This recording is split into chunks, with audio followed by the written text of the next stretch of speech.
Let me move my Zoom controls. There we go. So today we're just going to pick up where we left off from yesterday of the fundamentals, and then we'll go into a little bit more off of that with the different data structures and stuff like that too. I didn't release the video and stuff quite yet, just because we didn't get too far on yesterday's lecture. So that's why after we're done with this lecture, I'll release them all at once. So that way you'll have them all for you all. Again, with lectures, how they usually work is that I am going to introduce a new topic.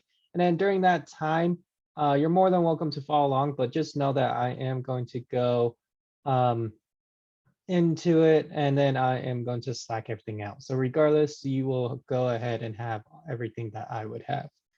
The other thing is that for this part, most of it is going to be a review from the prep work, but other things you'll pick up a few techniques and like best practices and everything like that. So I will just take note of them. And then there are a lot of stuff that I'm going to go over. I don't expect you all to memorize all of them, just know about some of them and know where to reference them, which is this lecture and tomorrow's lecture, or I mean today's lecture. And you are going to kind of figure things out as we go and start to see certain patterns and where we would do things. So again, even though that we are going to go over a lot of content, don't memorize them, just know about them and know when to reference them. And then you'll start to pick things up the more we would do things. So just for a review's sake, let's go all the way back into the root directory. And you can do that with the cd tilde. Again, the tilde is right by the one. It's the backtick, but then you have to press shift and you'll get that little squiggly. That little squiggly is the little tilde there. And then here, every single time that you open up your iTerm, it most likely will take you here into your root directory. Again, it should be your username, not mine. So it would be this particular case here. But where would we need to go to get back to where we were yesterday? Desktop, DPL Ruby Fun, I believe. Yep. So we need to go to, you can do this all in one go, but I usually just do it one at a time, just so if there is none of them that has that same name, I can kind of see where that is from there. So if you are starting off at the root, and we'll typically would do this on a daily basis. But if you're not on the root, you can go ahead and do the cd tilde, and that will take you to the root directory. And then here we are going to go into the desktop here. And then this is where we would put our DPL folder, which is within the desktop. And then I called mine DPL winter. If you call yours DPL, that's what you would put in your case. But in my case, I put it as the DPL winter here. And we are going to go into that one more time. And then when we do a new lecture or project, we will make a new directory here. But since we are continuing on, we'll go one more level of Ruby Fun, like so. So we can go into that particular directory there. So just get used to navigating within the terminal.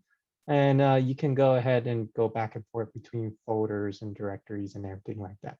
And again, everything is going to be within Slack. What is that command? And for us to open this up into VS Code, there's two ways. What's one of the ways? Code. Is it code space dot, record? right? Yep. It is code space dot. Technically, you can put any folder name or file name that is within the directory. But the thing with that is that if we just do notes.rb, it will only open up that single file or that directory. But if we do a space dot, it will open everything that is within the Ruby Fun directory here. So that's why we would typically, instead of specifying what we want to open, which we're more than welcome to do it, but that will take a while. We're just going to go ahead and open up everything within VS Code.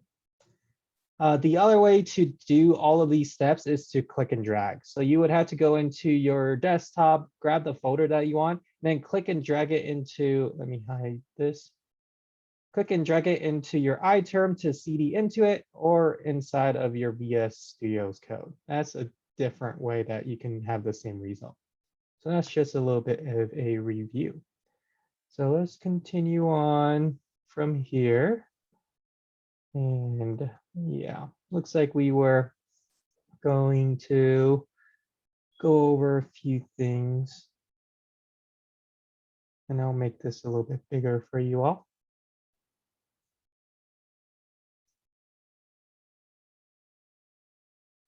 Okay, let's do a quick review of what we went over yesterday, just because we did a lot yesterday. It's good to review some of the bases. So I'll just put review here.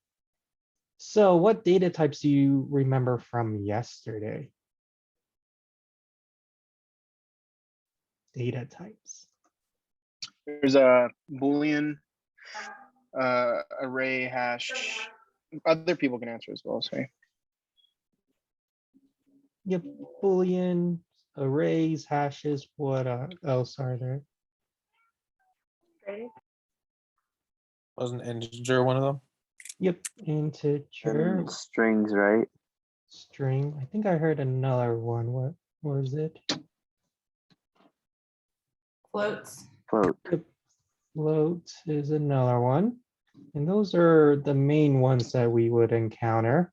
There's technically other ones too, but we won't really be dealing with them directly. There's technically an image one as well as like a date one. So you'll oftentimes will see those as well, but typically we don't usually create our own dates. We'll let the computer do that for us. But yeah, those are the main ones. And then there are 3 more that we usually encounter with errors. So what are those? Like nil, nan, last one I'm forgetting. No? Undefined? Yep, undefined. Oh, undefined. Yep. Null doesn't exist in Ruby. It will exist in JavaScript. So null doesn't work in this case. Sweet. So yeah, typically we would see these in side of error. So this means no value. This one means not a number, and then undefined means that it hasn't been created yet.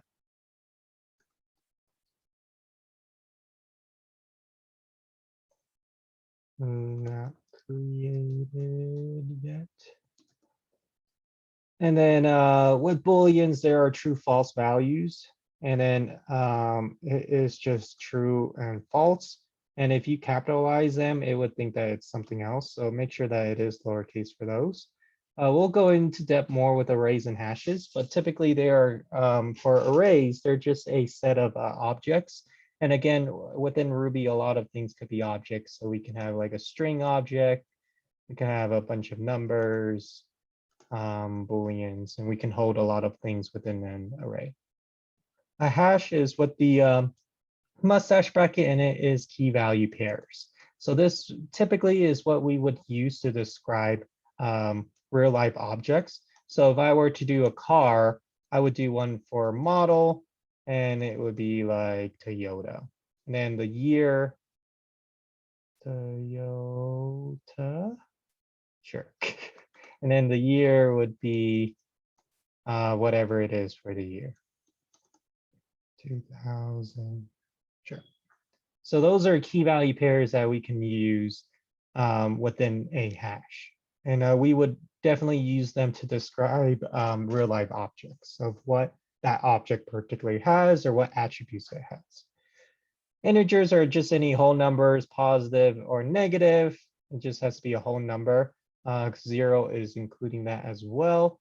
I'll move this one more up.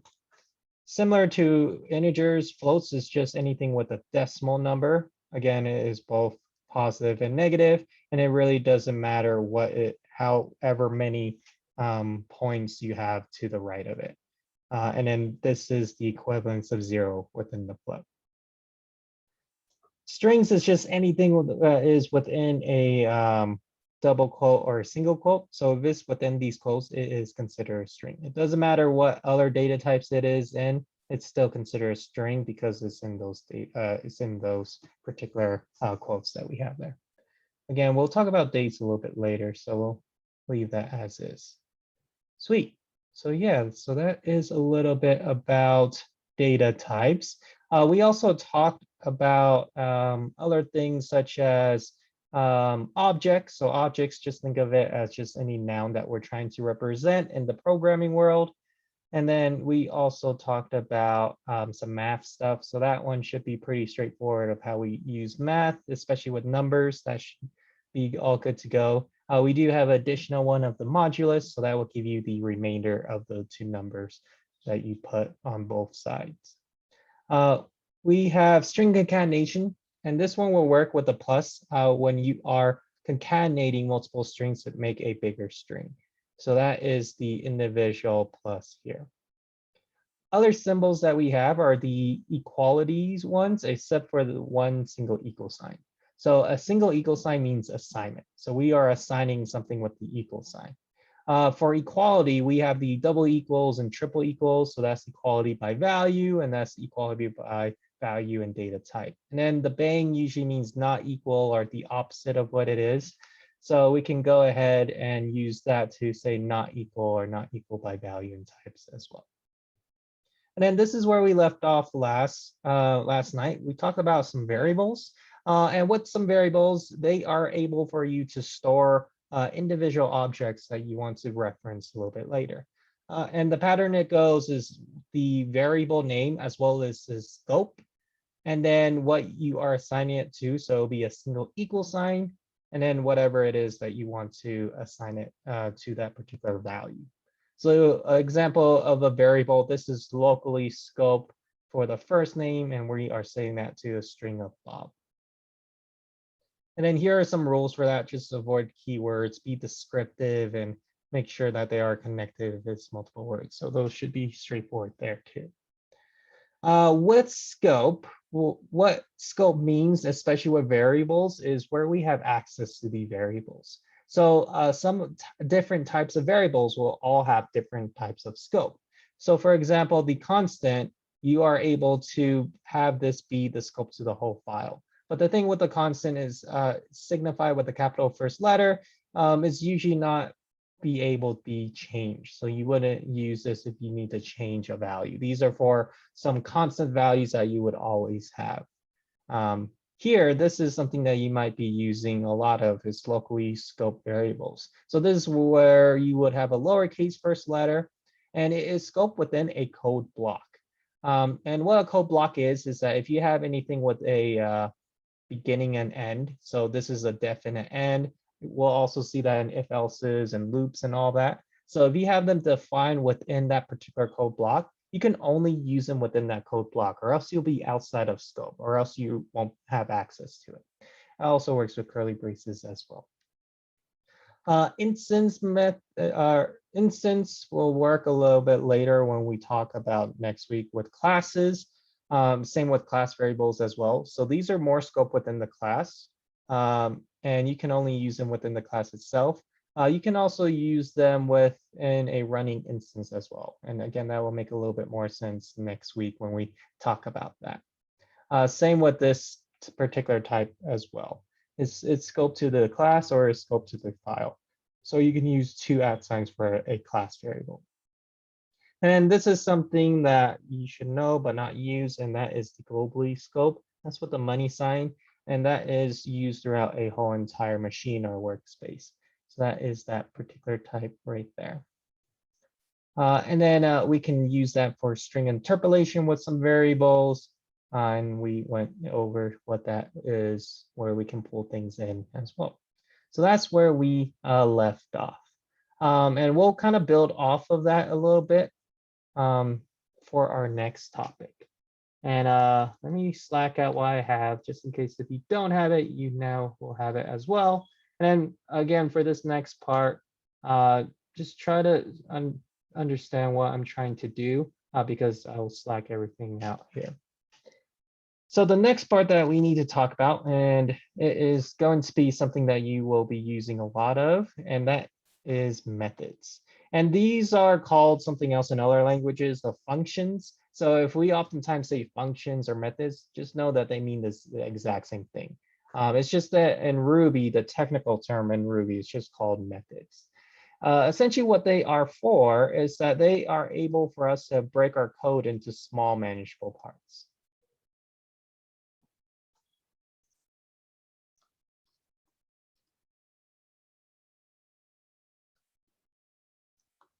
So technically, you can still code the whole entire file from start to the beginning, but it might get a little bit messy, it might get a little bit long. So that's why we can have methods to kind of organize your code, and we can reuse that code as well, as long as we know what we're doing with that particular method. And this one should perform a single task. So if you have a method that does multiple things, you might need to break it up into smaller or even different methods from there. And very similar to the naming of variables, you should also have a descriptive name as well.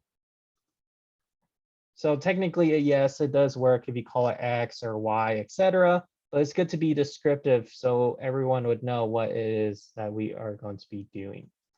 And then for the return, you can technically input the return so you can explicitly return something, but that's not really needed in Ruby because in Ruby, the last line is implied that it's going to be returned. So last line is return.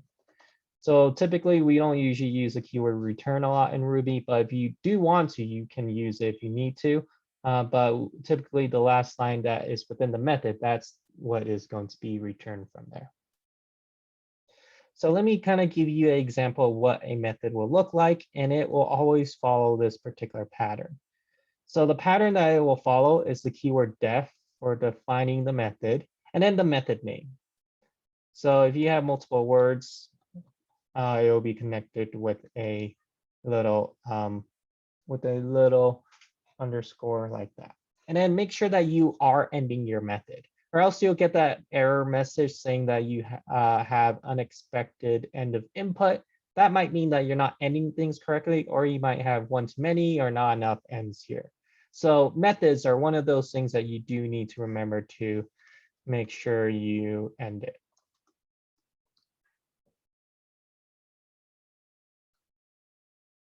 And then how we use it is that we are going to call the method by its name. So to use, call method by its name. So here, this is how we would call this particular method. And that is how we are able to go ahead and use this method, and it will run all of the code that is within the block, within the code block. So it'll run all of that. So that's the first type of method. We'll go over the second type of method, and then we'll go over actual examples, because again, this probably don't make sense because of the way I'm naming it. So the other type of method is that you are able to pass in a argument or a parameter. And let me show you what I mean by that. Method to. So if you have this type of method, which is within a parentheses, inside of the parentheses, you can pass in information so that the method knows what it is that you are doing to it. So those are called arguments or parameters. So arg/params. So that is where you can pass in information, and then you can reference them by a particular name here. So I'll just do arg2,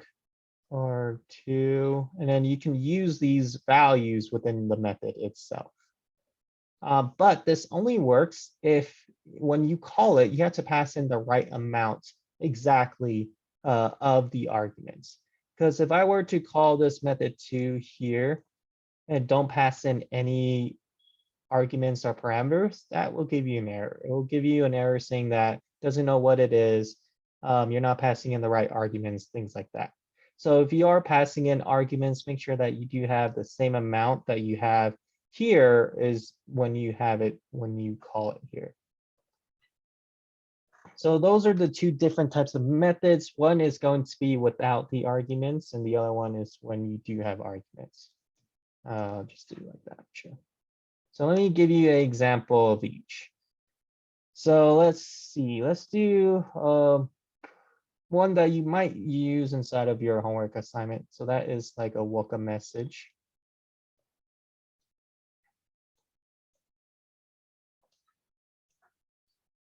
And then again, you can do whatever it is that you need to do within this particular method. So here I'll go ahead and do a puts.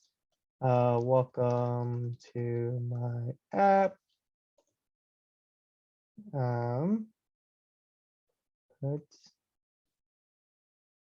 I hope you enjoy. Let me comment this out so it doesn't do anything weird real quick.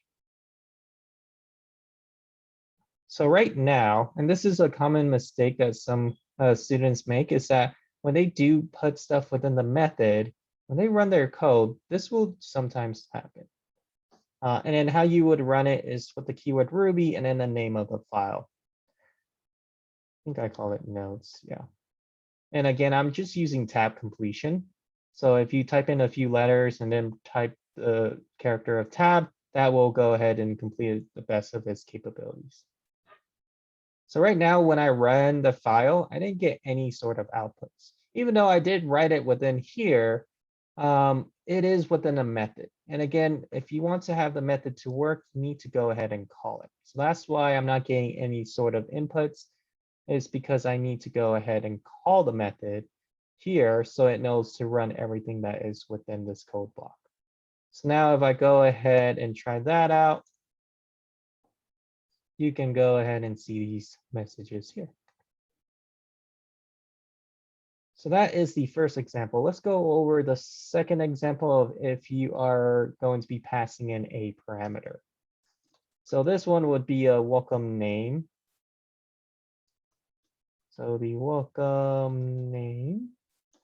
And then I am planning to pass in the user's name as well as their age.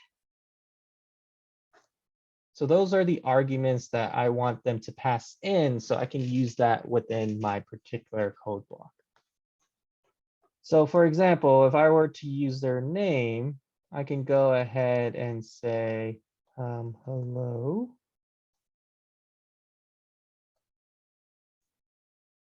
And then do string interpolation, which only works with double quotes. And then I can go ahead and input name here. And I will say hello, and then whatever the name is being passed through.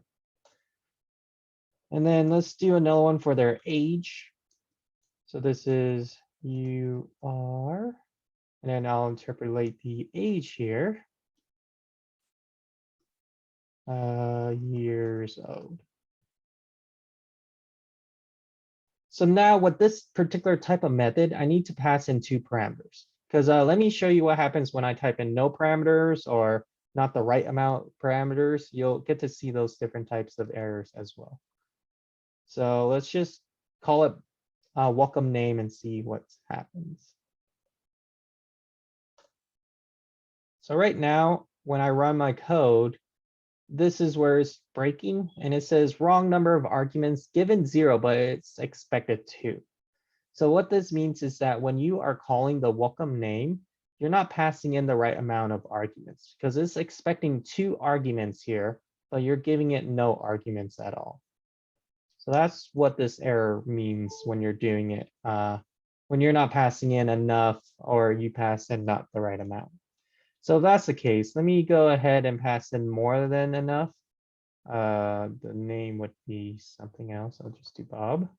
Age would be like 12, and then let's do another one of false. So after I do this real quick, if I go over the number of arguments, it will give a similar error because you're not passing in the right amount of arguments here. So that's why you need to pass in the perfect amount. And order does matter because the first one is always going to be representing the name. The second one will always represent the age. And that's what these values are representing, is these particular values that we're passing in. Go ahead, Daniel. So are those the arguments, just the name and the age? Yes, that's what we're referencing them as. And then for the arguments, do you only put arguments in if there's not an ending if there's not an end? You only put arguments in if you are going to use them in a way within your method. Oh, right, right. Here, I'm saying welcome name, so I need to be able to do it with any name or with any age. Okay, that makes sense. All right, thanks. Yep. And that's this particular type of method. And you can call this method multiple times and with different arguments as well. So if I call welcome name, and this is one of the reasons why we would do it this way, because let's say that now their name is Jill, now they are 21. So let me fix that. This will still work, right? This will go ahead and change those values to whatever the arguments are. So now if I go ahead and run this, you can see that I have Bob here with his information and Jill here with her information there. So those are methods. And we'll be using them here and there to keep organized and everything like that. Also note that we are using spaces and indentation, because technically it does work if you put everything in one line, but it just has added readability when you are using the right indentation as well as the right spacing. So going off of that, I would double check this to make sure that it is correct. But in most places, the spaces should be 2 or 4. For our class, we'll be using 2. If you see a different number, what you could do is that you can click on this space right here, and it will be this particular tab here that it will pop up. And you can choose those different other configure tab sizes as well as how far it will indent. We're doing 2 for the class. But again, make sure that it will match up with whatever team or whatever it is that you are going to be working in. In most places is 4 or 2. Go ahead, Christopher. How did we do that again? How did we change the normal indentation with spaces, whatever? Yeah, let me pull this up because it's at the very bottom. I don't know if the video will cut it off. Let me put it right here. Oh, no, I found it. Yeah, it's at the bottom, spaces too. Yeah, I have the same. Yeah. Yeah, if you have spaces too, you don't need to change it, but it'll be right here with spaces too. You would click on it, indent using spaces, and choose whatever spaces you would need. In our case, it will be 2. So every time that we press tab, it will do 2 spaces. Sweet. So these are how we would create our own methods. There are other methods as well that is built in into Ruby. There are actually a lot of them. So let me give you an example of what they are.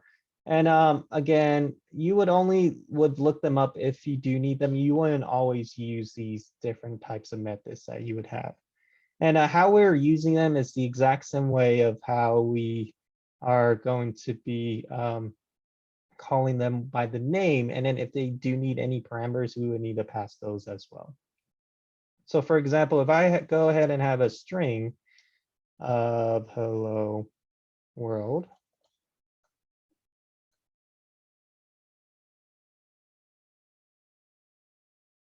sure, I'll do hello W world. There are built-in methods within Ruby that can go ahead and let me capitalize this one here so you can see the difference, where you can go ahead and call it by using the dot operator. And some of these would work on different data types. So this one will work for strings. So if you go ahead and do down case, for example, that will go ahead and put everything in lowercase values. So there's a lot of those miscellaneous Ruby functions that is already built in. Oh, I'm not doing anything with that. Let me go ahead and do a puts real quick. Is there one for uppercase? Yep. Yeah, so whatever it is that you're trying to do, you would go ahead and search up, and we'll go over that real quick. So let's say that I don't know, and that might be your case as well. Let's say that I want to do Ruby method to uppercase. So here I'm following the debugging sheets here, more specifically of how we Google. And here we are specifying the name of the language because every programming language has a different syntax and it might be something different. And then a one-liner search of what it is that we are trying to do. So here I want a method to uppercase a string to be more specific. So with that, there are going to be a lot of options. I would stick with Stack Overflow. Other times they'll point you to like documentations or anything like that. That would work as well, but typically we would use Stack Overflow. So this one here, how Stack Overflow works is like it's a Q&A form. So people ask questions and other people would answer them.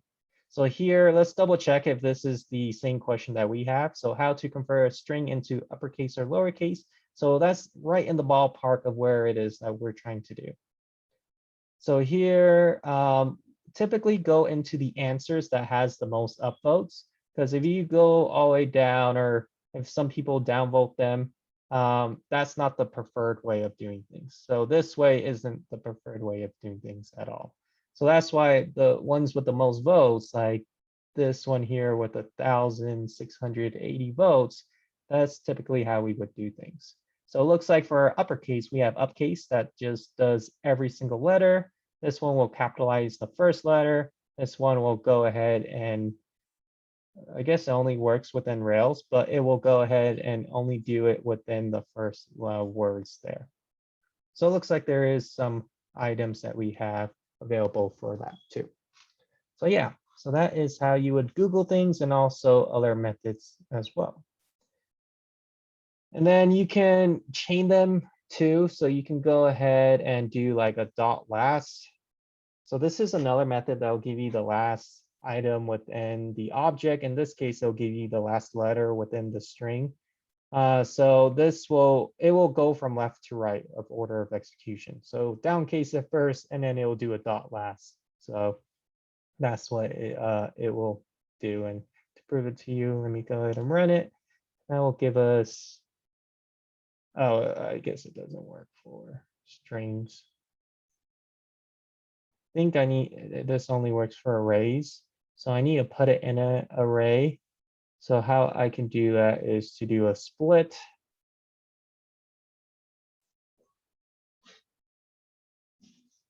Spell correctly.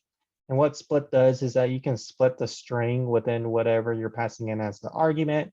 Let's just split it by each space. So that way this is an item within the array. This is another, and then this is another. And this will give you that last item here.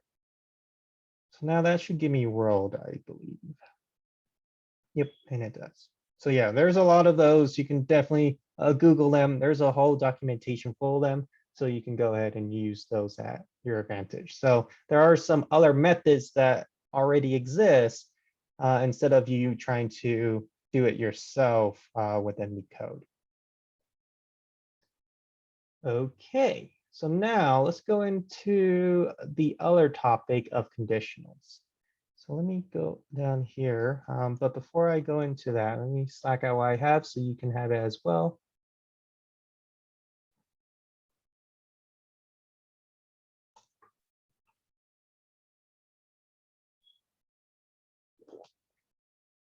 So with conditionals, which is our next topic, they're a little bit different because it handles logic that we are trying to run. So with conditionals, before we kind of go into conditionals, I do want to point out statements first. Because with conditionals, as well as later on when we go into loops, it'll use something called a statement. So a statement is something that returns true or false. So it returns a Boolean, if that makes sense. So it has to return a Boolean. If it doesn't, then it might not run or it might not work like the way that you want it to be. So typically, with statements, we usually use those comparison operators. So those would be like the greater than, the less than, greater than, equal to, less than, equal to. And it does look like this inside of Ruby. If you try to do it the other way, it doesn't work. So if you switch the equal sign to that, that doesn't work. And then we also have like the equals and not equals and triple equals. Those are all comparison operators as well. I'll just put not here. And then the last one that we probably haven't went over yet, I don't believe, is that if you have multiple statements that you want to do, we can do them with the OR symbol, which is in Ruby with the two pipes. The pipe is just right above the return button. It's right with the / is the straight up and down line. You have to press shift for that to work. So this one means OR. And then in Ruby, if you want and, it's with the 2 ampersands. That's the one where you have to press shift above the 7. So that is the and for those particular statements. Something else about statements is that we always need to write them in a way where it returns a Boolean. Because if it's a set in stone Boolean of either always true or always false, it won't work. So let me go ahead and write that out. So make sure that the statement is not always true or always false. The reason being is that if it's always true, then that conditional will always run. And if it's always false, then that will never run. So that's why we need to have it in between. So it would change depending on a particular condition. It's not a set in stone value. We want it to be flexible enough for it to handle multiple cases. So that's a little bit about statements, and then we'll go into conditionals real quick.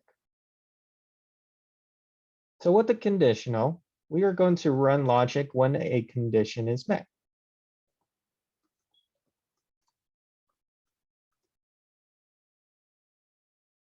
So there are multiple ways to do the exact same thing. So I'll show you different ways to do the exact same conditionals. For example, we have the if and the else if else conditional. We also have the case statements, the ternary, and then this one is a rare one of unless. That one just works opposite of the if statement, so not a lot of people uses that. So this is the same way to do the exact same things. It's just you're doing them with different tools. So you can use them all the exact same way, but this one might work for a one-liner. And we'll go through each of these examples. So typically how this would work is that let's do our first example with a if else.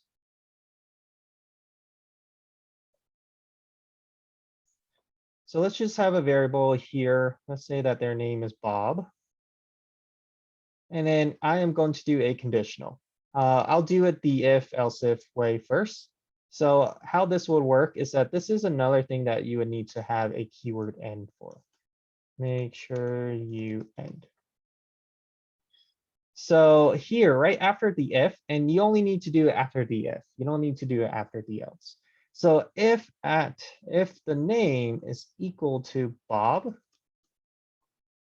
then it will run some logic, right? So then we are going to do puts hello Bob.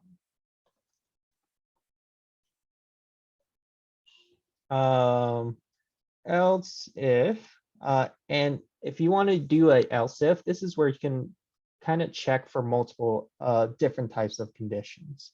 So it'll be else if the name equals to Jill. And these are very simple examples. You would use them a little bit more complex than this. Then we are going to go ahead and put hello Jill.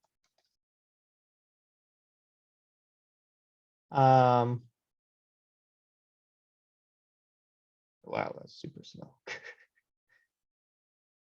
And then we are going to go ahead and do a else. So if none of the conditions met, then it would hit this logic right here that is within the else. So else, and then let me make sure I end it, or else I'll get that error. Because all of your conditionals needs to have a keyword end, because it is a considered code block.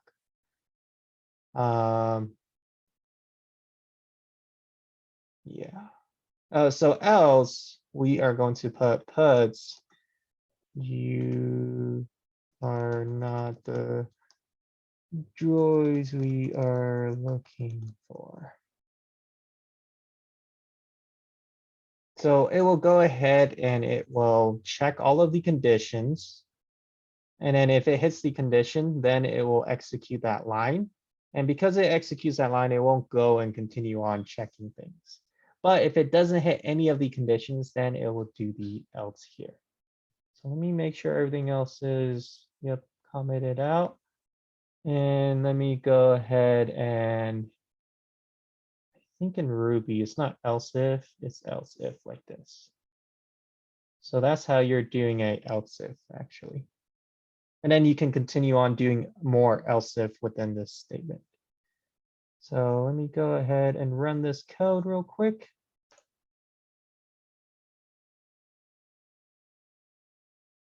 So it says hello Bob. And the reason for that is that I'm checking to see if the name has the value of Bob. In this case, it does. And that's why it says hello Bob here. But if I go ahead and do Jill, how this one will work.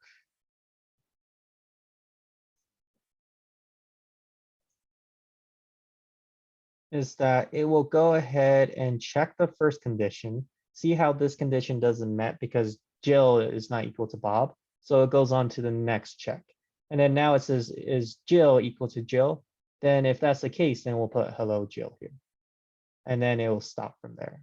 But if I put like Joe, that will continue on one by one, and that should hit our else here.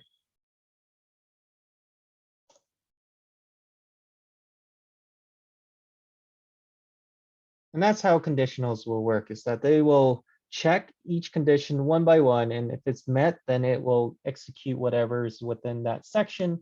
If it's not, then it will hit the else. So I am going to do the exact same thing, but in a different conditional. So I'll use this exact same example, but I'm going to do it in a case statement now, because you can do it in multiple ways.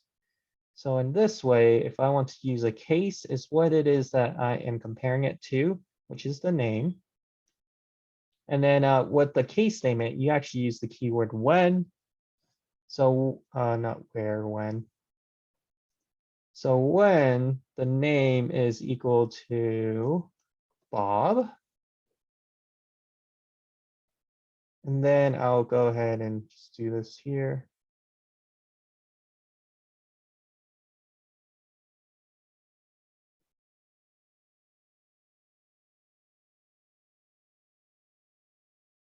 And then I can do the else if by doing another one of Jill, like so. And then I'll come back to what we put in there. And then for the else, it actually does have an else as well. So I do need to bring this over here too. So yeah, this would work the exact same way as how the one above it works. It's just using a different tool than the else if else. So you can use this as well. For the ternary operator, which is the next one that we are going to cover, which is this one here. It only works for if you only have one if and one else. It doesn't really work super well else if. There is a way for you to do it, but it just gets super messy. Rather have you just do it this way instead if that was the case. So with the ternary, how that would work is that, let's just do another example so it makes a little bit more sense. So let me comment these out.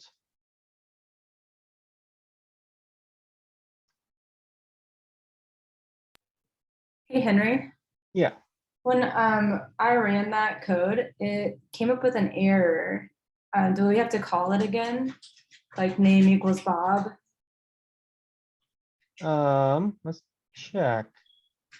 So let me see. Let me comment this out because we know that one is working. And then let's run this here. Yeah, it looks like mine is working. So let me Slack this out and see if you get the same as what I have. Oh, you kept name as Bob at the top. Yep. Okay, maybe that's what's wrong.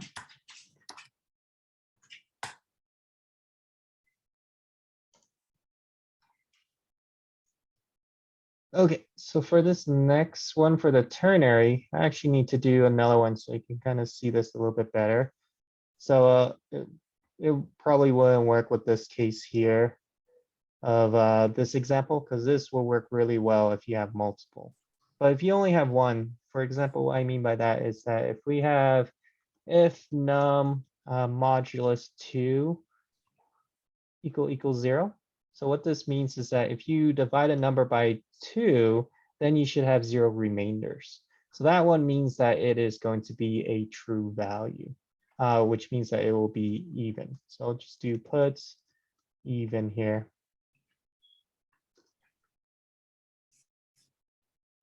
And that's how that one would work. And then I'll do another one for else. So if it's not even, then it is going to be odd. So I'll do a puts odd. And then let's make sure that we are ending it. So that would know that it will be ended like so. And I'll go ahead and do a value for num. I'll just do 2. So if it's this case, if it's just a simple if else, then you can turn it into a ternary. But if it has multiple else if in it, then I wouldn't do a ternary at all, just because it will take a lot more work to do it like that. So if it's this particular case, how a ternary works is that it will do this all in one line. So ternary will do if else all in one line. And it follows a specific pattern. So the pattern is that if you are going to do any sort of assignment, that would be at the beginning and set that equal to something. And then we need to bring in the statement or the condition. Let me scroll up just a bit. Oh, too much. Condition. And then it will follow by a question mark. So after this question mark, it is what happens when you are doing the if. And then after that, it will be the colon. It's the one above the semicolon. And then this is what happens when it is hitting the else. So it'll look a little bit weird because it's a shortcut to do this all in one line. So let me show you how that would look like if that were the case. We don't have assignment in this case, so we can actually not do this part. But if you do have assignment, set the variable to be the result of the ternary here. But here, our condition is if num modulus 2 equals 0, then I am going to have the question mark because that's the condition there. So now afterwards, I'll do a question mark. And then after the question mark is what happens when I do a if. So I am going to just have just even here. And then else is followed by a colon. This would be odd. And then I'm actually going to print this out for it to show you. So I'll just do a puts here. And I'll comment this out because I know that one is working. Again, to comment things off and uncomment is command question mark after you highlight it. So, oh wait, give me 1 sec. I need to do this one as well because that will give me errors. Okay, so now if I go ahead and run this, it will give me even because of the condition, it is a even number. And then you can try it with the odd number and that would work the same. So that is how ternaries work. And then the last one of unless, it just works a little bit reverse of a if. So unless a condition is met, then you are going to go ahead and run the logic. So that's kind of confusing at the beginning to teach you that. So we'll go ahead and not use unless. For our conditionals, we'll most likely be using a if else, a case, or a ternary. But if you want to learn more about it, you're definitely welcome to look more into that. It's just a little bit different than how we are going to be doing things. So those are conditionals. So again, a conditional is just running logic once a condition is met. And we're handling all of those different conditions with our conditional statements here. Very similar to the conditionals, we have something called loops. And loops are a bit scary just because of this other thing here, and I'll talk a little bit about that. So with loops, how this one would work is that it will run logic until a condition is met.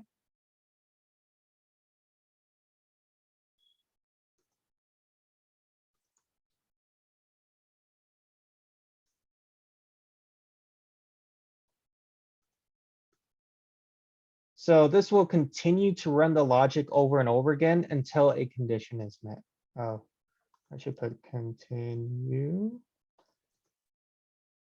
And this would work really well if you are writing it correctly, but if you write it incorrectly, the loop will never end or it won't start at all. So very similar to the statement, but this one could crash your computer if you don't write it correctly.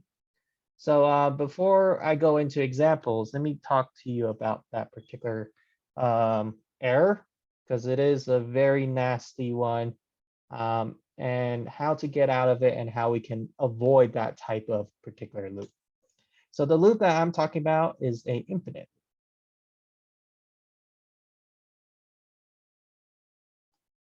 So this is a loop that will continually would run because the condition is never met, and it will keep on running until basically forever, or until your computer dies or if you run out of memory. So runs forever.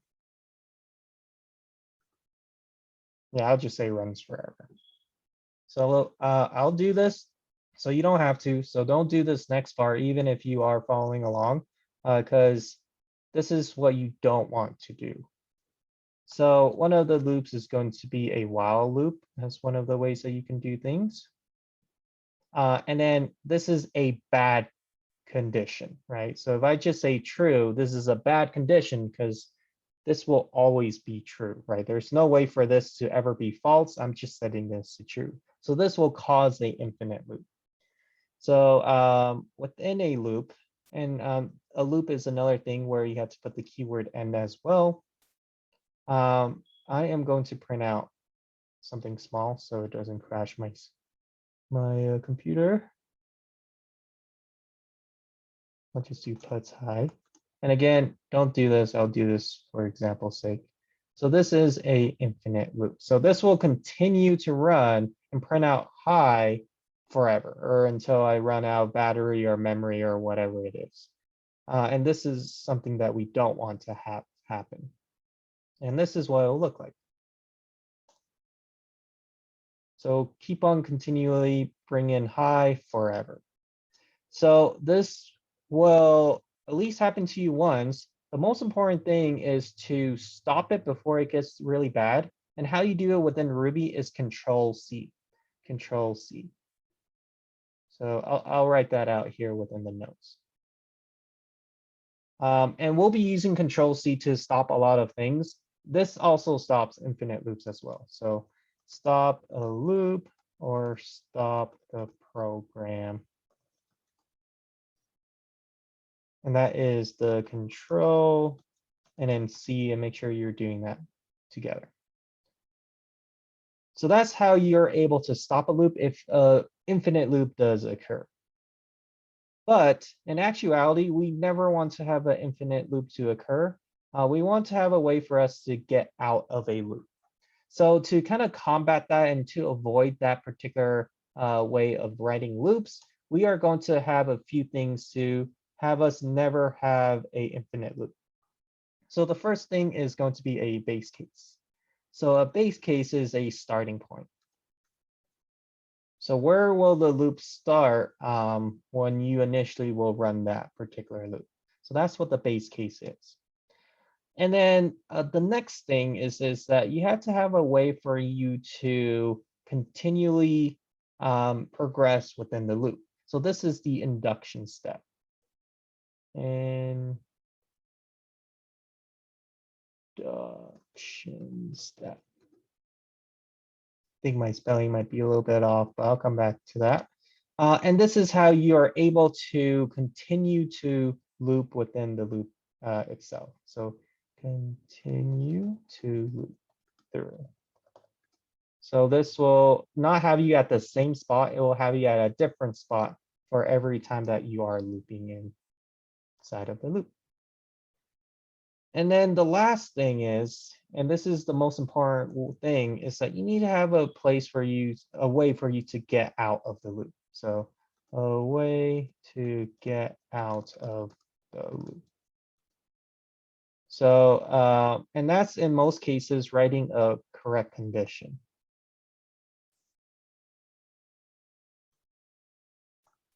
So if it meets a certain condition, then it should stop the loop entirely. So let me actually show you an example of a loop. And then we are going to follow these steps so we don't hit a infinite loop. And there's multiple types of loops out there. I'll just do this one for now. So while num is less than 5,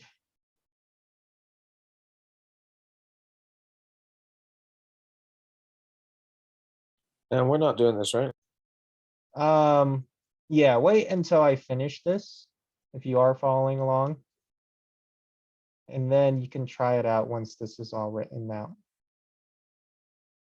So while num is less than 5, let's just print out the number. So that's the logic that we are going to be doing, is just to print out the number. But this is going to be a way for us to get out of the loop. That's what this first step is. It's a way for us to get out of the loop. So as soon as num is greater than 5, that condition is no longer met, then we are outside of the loop. We still need to do these other cases here, because if I run this now, it will do another infinite loop. I need to have all these steps for us to go ahead and work through it. So let's do the induction step. So for us to progress and get to the point of the endpoint here, I need to go ahead and add in addition to my particular num. So you can do num++, which is going to increment it by 1. And I'll segue into that real quick. So we have plus plus, which is going to be incrementing by 1. There's also minus minus, which is decrementing by 1. That just means that you're subtracting one value or adding one value. There's also the plus equals. So this is where you're able to go ahead and add any number to the right of it and set it equal to that value, and then subtract equals. There's also multiple equals as well. I don't know if there's a divide equals. But those are the ways that you can progress within a number type of field. I'm actually going to do this real quick. Instead of a plus plus, I'm going to do a plus equals, have this plus equal 1. So what this means is that with the number, I'm adding 1 to it. So eventually I am going to reach 5 at some point. So that's the induction step, is that it will go ahead and add 1 each time that I'm looping through it. And then eventually it will hit this 5 here. And then the last step is going to be the base case, which is our starting point. So our starting point, or our base case, is going to be num equal to 0.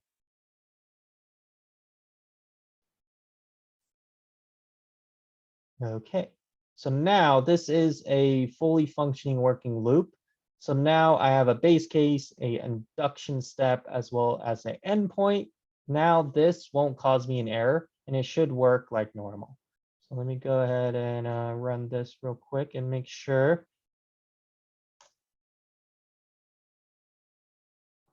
Yep, so now it'll print out 0, 1, 2, 3, 4. And then because it's no longer less than 5, it will get out of the loop from there.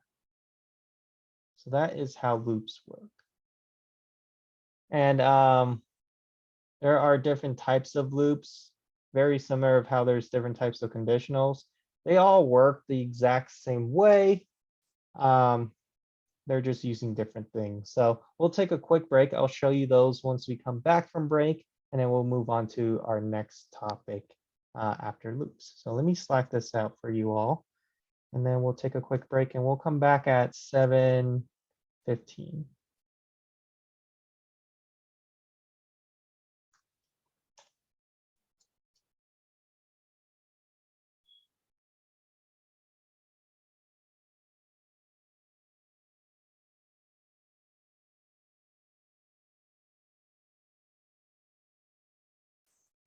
Welcome back from break.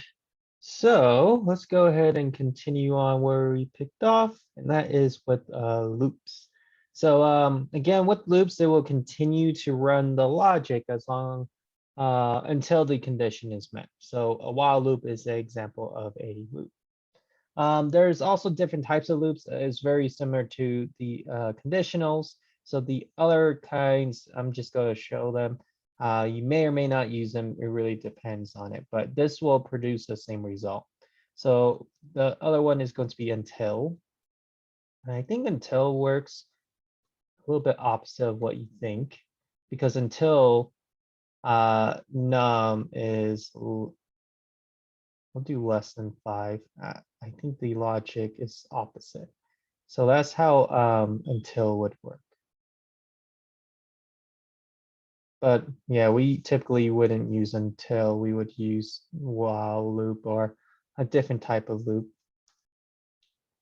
And then the other stuff with the end, the until would be the exact same.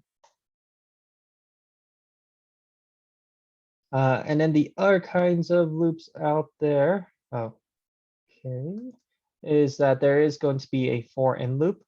This one would not work in this case because it works more with arrays as well as a whole set of a particular type of a thing that you can go ahead and iterate through. So how that would work is that if I go ahead and do num and then one way that you could produce a array of numbers is with the parentheses, and then it was at the starting point, which is this number right here. And then if you do 2 dots, it will continue to create those numbers in between 0 to whatever number you put here. So for num in 0 through 5, go ahead and do a puts num here. This one actually does the induction step for you. So it'll go through each of the values for you in this case.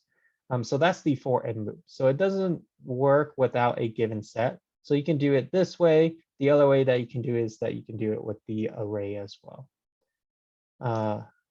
So that will go ahead and produce like 1, 2, 3, 4, 5. So that's what these two are equivalents of. Going off of that, you can also do something called an each do loop.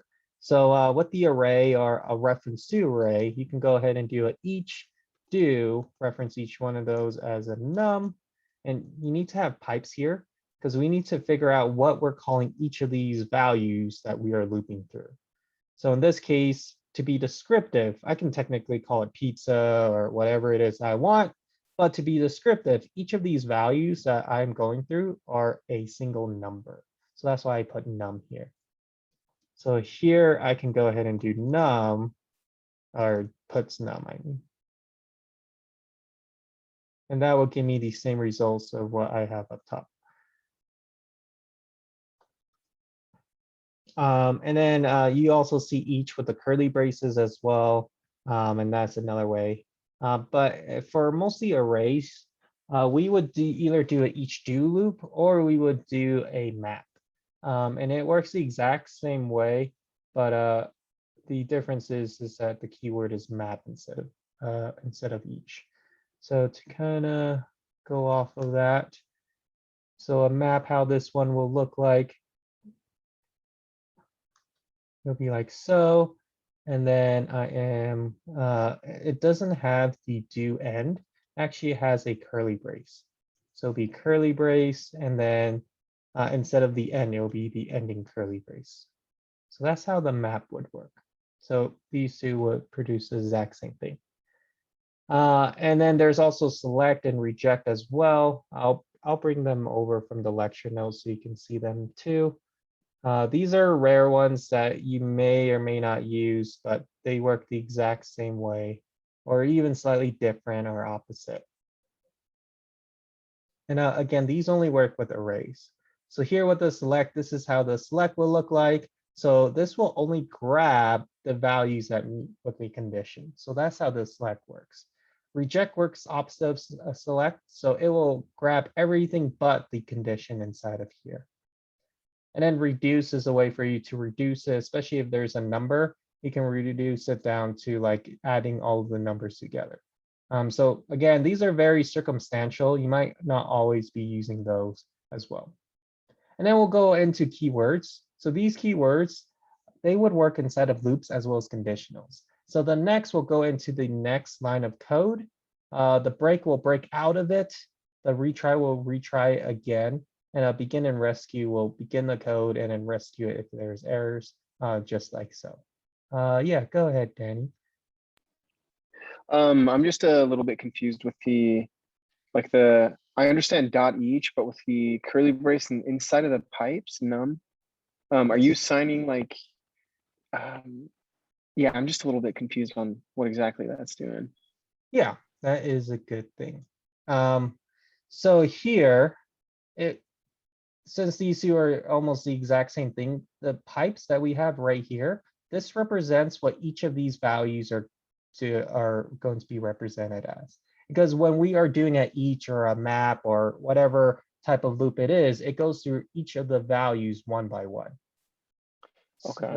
So can I within think of the num array- as kind of like a value, as like a value, Yeah, or like a variable rather? it would work very similar to a variable, but you can't assign it anything. Okay, okay. So it would just represent each one of these values that we're going through. So this one is Okay, num, okay. that is num, that is num, that is num. Okay, that makes sense. Thank you. Yep. And then this could be called whatever it is that you want. Again, we're just trying to make the most sense by calling it num, because technically each of these values that we're going through is a number, a single number.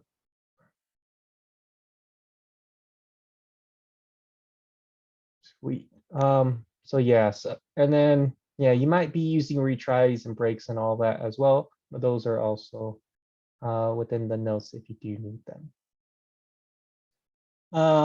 You could also put a loop within another loop. So I can technically put this one inside of this one here. Just note that if you are putting a loop within another loop, it will actually go ahead and do the first iteration first, and then it will do the second one that is within the child of it. We would rarely do that in some cases. We would try to make the loop as small as possible, because that is another way that you could hit an infinite loop, is that if you have a bunch of loops within another loop, you might accidentally do an infinite loop there. So that's why you can do it, it's just not recommended. And then you can also do a conditional within another conditional, same exact thing as well, or you can put a conditional in a loop, etc. Just be careful with that so you don't hit any errors or it doesn't run forever or anything like that. So yeah, so that is about loops. So the next topics that I am going to go over is inputs and outputs.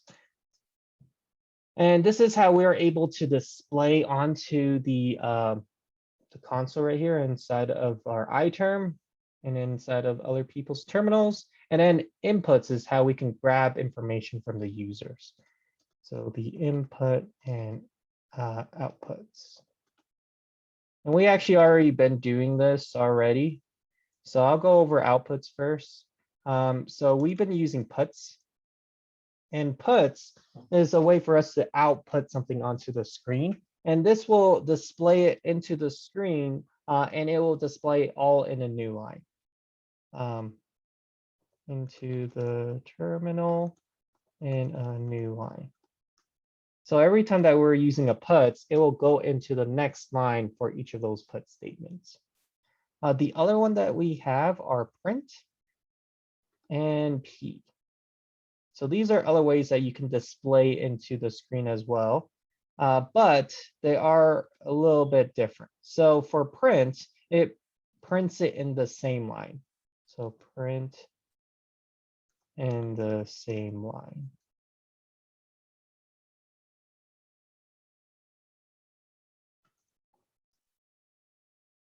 So that will do the exact same things as put, but instead of taking you to a new line, it will print it in the same line. Same with P as well. It will be same line. It will print it in the same line, but it also shows like the data type syntax.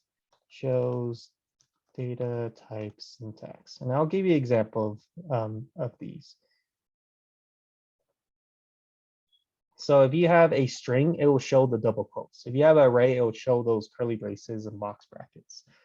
So that's what the P is really good for. It's really good for debugging and other stuff. But if we want to display things to the screen, we'll most likely use puts. So let me do all three kinds of ways to display stuff. So I'll do hello.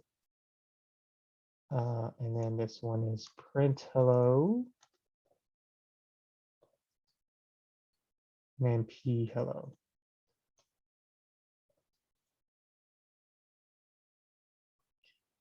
So now if I go ahead and run my code, you can see that here is the puts, and then the print will print it at the exact same line. Same with the p as well, but the p actually shows the double quotes there. So those are the different kinds of ways that you can do a output.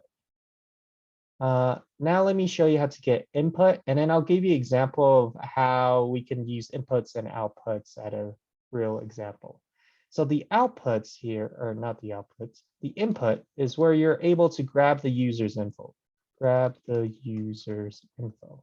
So you're allowing the user to type in something that you are asking. And that's what the keyword gets. And it gets with a lowercase. All these are lowercase. If you do uppercase, it doesn't work. And it's also plural here and actually plural here as well. So gets is how you're able to prompt the user to grab their information. To grab info. And for most cases, we need to assign it to a variable. Assign to a variable. Because we want to save the user's input, and we want to go ahead and reference that again. So let me give you an example of how this works. And we're going to kind of go into how gets will look like, because it does look like a certain thing. Go ahead, Daniel. Would a variable just be puts, basically? Variable is what we discussed up top. That's going to be holding an object. Yeah, we'll go into this example and it will slowly make sense. So here, let's output, say, what is your name?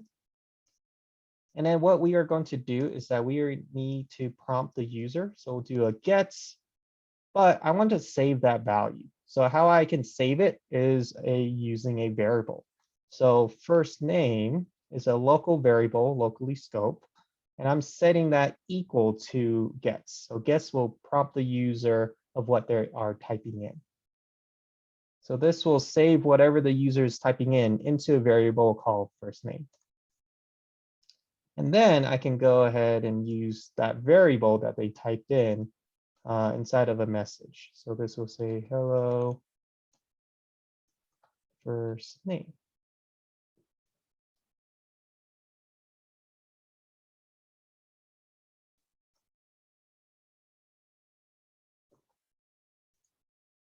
So now if I go ahead and run this, it'll output this message, wait for you to type something in, save that to a variable, and then it will output another message using what it is that you're typing in. So now if I go ahead and run this. So it says, what is your name? And this is what guest does. It's a little bit hard to see, but there is a blinking cursor here that waits for your input to type in something. So let me just put Henry, and then it'll say, hello, Henry here. So that's how we would typically use inputs and outputs, is for us to display stuff and then also to grab the user's information. So we can do that with first name. We can ask for their age. We can also ask for other things that we would need in that case too. So let me select this out.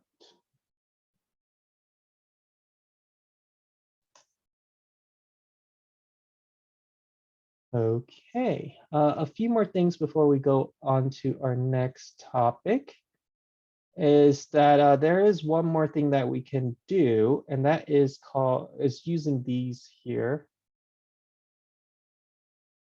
called backticks. So the backtick is the one right next to the one. That is a backtick. This is different than the single quotes here, because the single quote should be straight up and down. The backtick should be slightly slanted. So with the backticks, we are able to go ahead and run Ruby commands within the particular backticks here. And not only Ruby commands, we can also run command line commands as well. So for example, if I were to do a pwd here, and then I'll go ahead and put this, what this will do is that it will actually run the command line of pwd, and then it will print that out. So this is one way that you can run terminal commands within Ruby is with the backticks.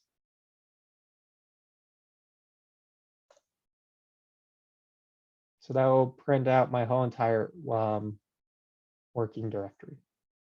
So you can use the backticks for you to go ahead and run terminal commands.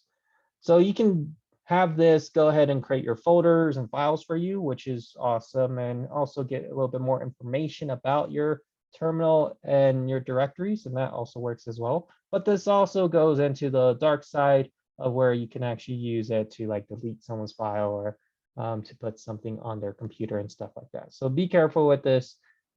Just do it as intended. And there's also a way for you to look at information about what some of these commands are doing. And what I mean by that is that if you type in man, which is short for manual for pwd, that will go ahead and give you what pwd actually does. So here it'll give you a whole description, and then if you press return, it'll give you some more. And if you're done looking at it, you can press Q for quit. Q for quit. So you can also do man to get a little bit more information about some of the terminal commands there. So info on terminal commands. Sweet. Now let's go into our next topic, which is going to be what we are covering today. So during the break, I'll go ahead and release this portion to you all for the lectures. And now we're going to the next portion. So let me go ahead and Slack out everything I have. And we're actually going to do a whole new directory and a whole new project, just because this is a slightly different than the fundamentals that we have here. So this goes into our loops and everything like that. Now we're going into more arrays and hashes. So let's go ahead and close this. And let me see here. Let me see. I think once you are inside of here, you should still be CD into your project of Ruby Fun. And if you don't know, you can go ahead and run a pwd to kind of see where everything is, so you can kind of know where you are. I actually don't want to be in Ruby Fun. I actually want to be in my DPL folder. So let me go ahead and CD out of here. So go ahead and CD out one folder. And we need to make another folder for our arrays and hashes. So this one is going to be a make dir. I'll just call it arrays underscore hash. Yeah, that works. So that will create for us a directory. And then we need to go within that directory and then create another file for us to use. So let's cd into array and hashes. And then again, make sure you're utilizing your tab completion. That will speed things up.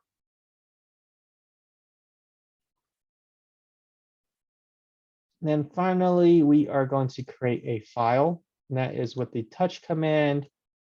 Let's call it r.rb. So that's shorthand for array.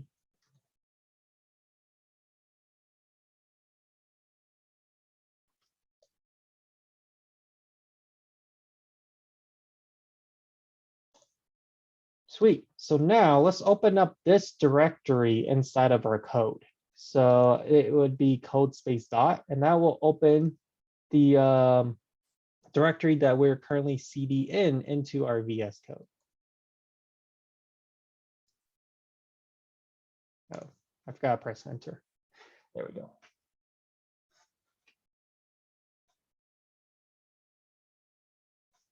Okay, so for this lecture, we're going to dive a little bit more deeper into arrays and hashes, just because we are able to do a lot more to them than the integers and strings and all that, because these ones are a little bit more complex than what we are typically are dealing with. And you'll definitely be using a lot of arrays and hashes, because that's how you're storing items within a list, as well as to represent objects. So we'll do them one by one. The first one that we are going to be doing is an array.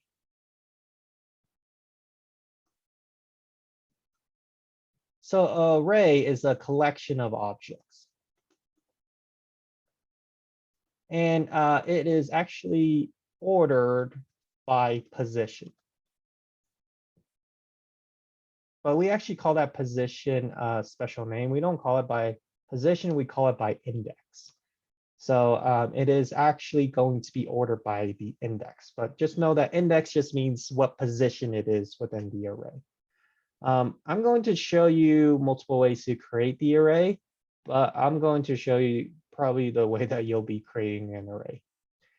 So I think in Ruby and in other languages, you also have a class for each data type. So there's also a string and an integer. There's also an array type, and then you can do a dot new.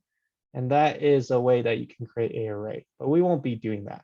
How we'll be creating our array is going to be with a box brackets. So arrays, make sure that this one you'll kind of get a little bit confused because the other one is the curly brace. The arrays will always be using a box bracket. Go ahead, Christopher. Yeah, so I was just wondering, what's like the use of an array? Like, when would you use it, and what can it do? Yep. So if you want to store multiple items, you can store them within an array. Can it be used for like if you're gathering information some way, like through a website? Can you store that information, whatever? Yeah, depending on what the information is, you can definitely store it within the array for sure. So yeah, let's go into some examples. So let's say that we, within this array, and we'll set this to a variable of fruits, for example. So that way I can use this array later on. So within this array, let's go ahead and store in a bunch of fruits. So we'll have apple. We'll also have pear. And then you can add in whatever fruits you would like. I'll do grapes. So that is an example of arrays, that you're holding a strings or array of strings. In this case, I'm holding an array of fruits. You can also do numbers, but you're not limited to a particular data type.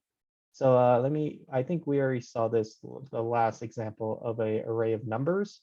So that is storing in multiple values within the array. And you also notice that we are separating each value with a comma. So make sure that when you are having multiple values, they're separated by commas, so the array knows that it is a different item. Go ahead, Christopher. So with arrays, can you just create them and call them like the same as you would a variable? This is a variable that is assigned to a array. Okay. So thank this you. part Oh yeah, here yeah, is it is the a array. variable. My bad. Yeah. Yep. And then again, after what I said earlier, it doesn't have to be just a single data type. You can actually change it to multiple data types. So we'll have it to be a string, a number, a Boolean, even other arrays. You can still put that within an array. Within Ruby, it's not limited to just your data types that you start off with. So you can definitely have a array of random values as well. So that's how a typical array would look like, is that you would go ahead and do the box brackets and then put stuff within the array. And you would go ahead and separate each of the values by a comma. So each of those is a single element within the array.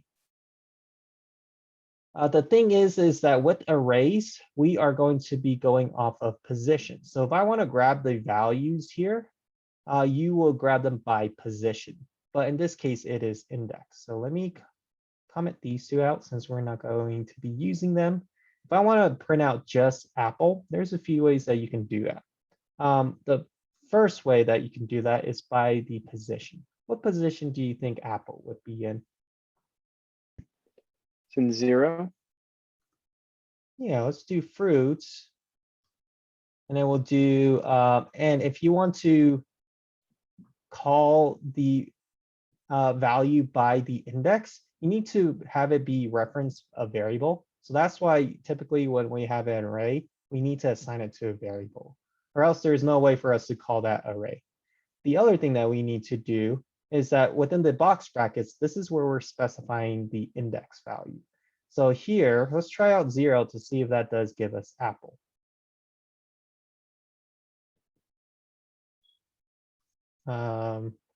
In this case, I called my file Ruby array. So yeah, it does give me an apple. But the other way that you can do it is with those methods as well. So there is a method for arrays that you can do a dot first. Spell correctly. And that will give you the same result as well. That will grab the first item within the array. And you're probably wondering why it is 0 here. The reason being is that when you are going to do a particular position, actually starts off at 0. So it's a 0 base index. Meaning that it will start off at 0 for the first position. And this is way back then when they were still doing ones and zeros. 0 is technically the first number and 1 was technically the second number. So that's why they kind of continue that trend with that. So here, the index of this would be 0, 1, and then 2. So if I want pair, for example, what index do you think I would use here? 1. Yeah, it would be 1. So that should give me the value of pair. So that's how you are able to reference each of them. And it will continue on into however many items it is that you have. For this particular way, it only works for first and last, because every array would always have a first and a last element. It doesn't have a second or a third or etc. Just because not every array will have a second or third or whatever element, but you would always have a first and a last element. So that's why these functions will work. Second and third won't. What do you think will happen if I go outside of the bounds of our index? Let's say I want to go to the index version of 5. What do you think that will give us?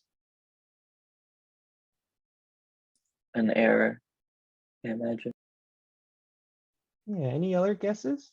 Prints out a blank. Blank. Any other guesses? Let's take a look. So if we go outside of the bounds positive wise, we actually get nothing. Well, technically not nothing, because if I do, instead of puts, I'll do P. This will show also the data type as well. So if I do P and then that value, it actually gives you nil. So technically, if you are going into another particular value that is outside of the index, there is no value with that index yet. So that's why you're getting nil in this case. But what do you think happens if I go the negative wise? So instead of me doing 0, I am going to go over -1. What do you think this will do?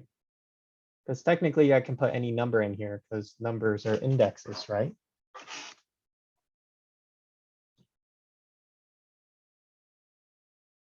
What does line 16? Any guesses of what this may do?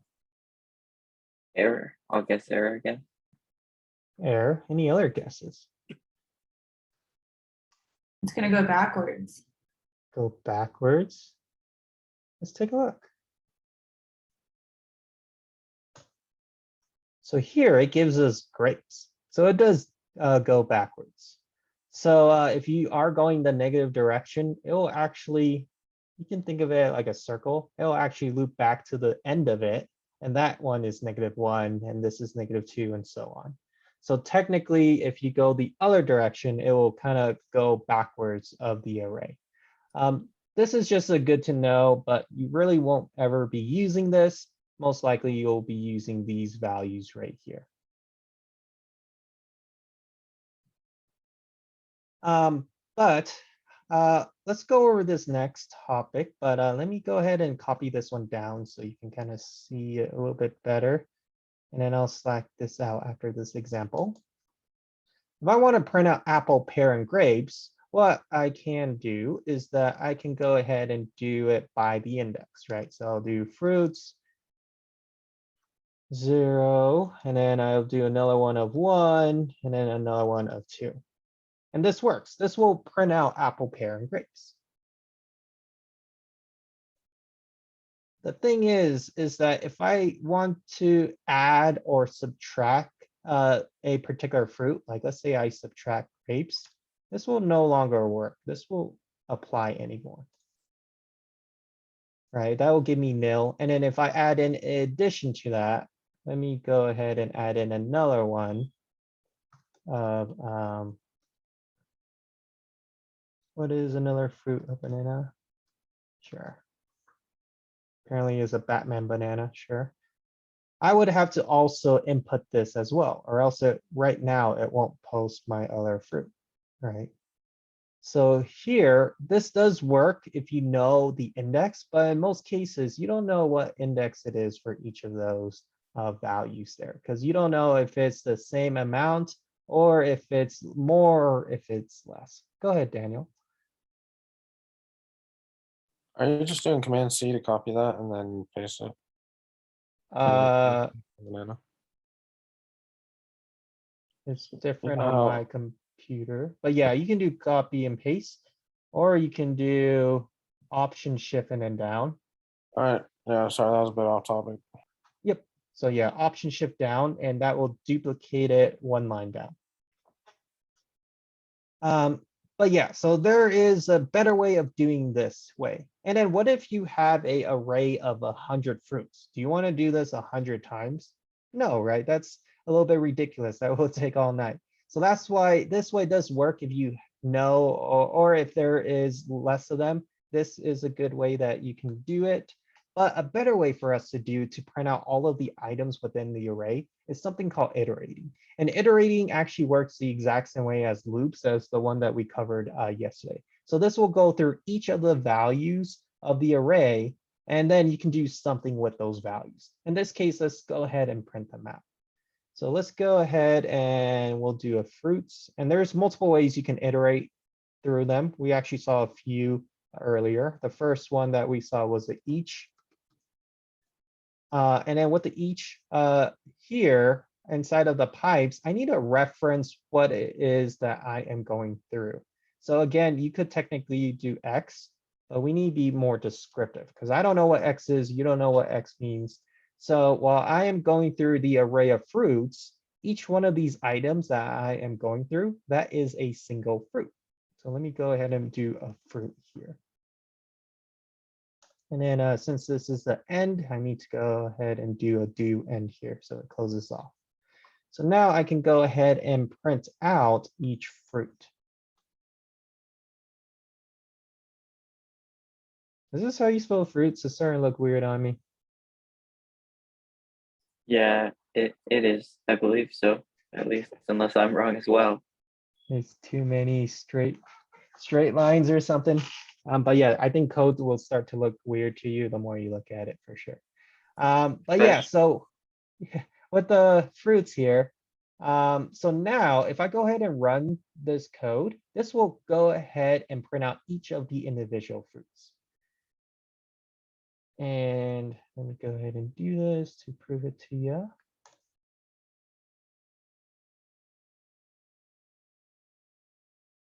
So apple, pears, and the Batman banana. And this will also work for if we have less items or more items. So even if the array changes, or we don't even know if the values of the arrays are, this will still work. So let me take out grapes, for example. And that code will still work because it will still print out every element within the array.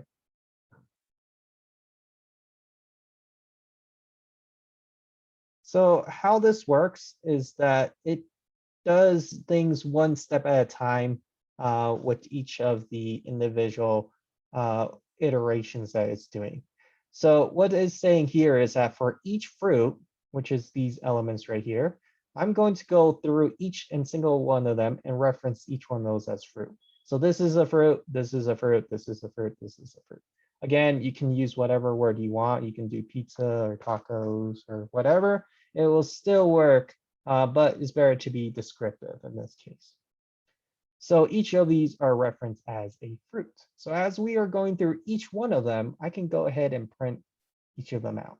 So this will be apple, pear, grapes, and banana. So we're just running some sort of logic within this do loop here. So that's how iteration works. And again, you can do this with the each. The other way that we saw is with the map and the select and all those other things. But in most cases, you would either do each do loop or you would do a map. But I think you would probably use each more, to be honest.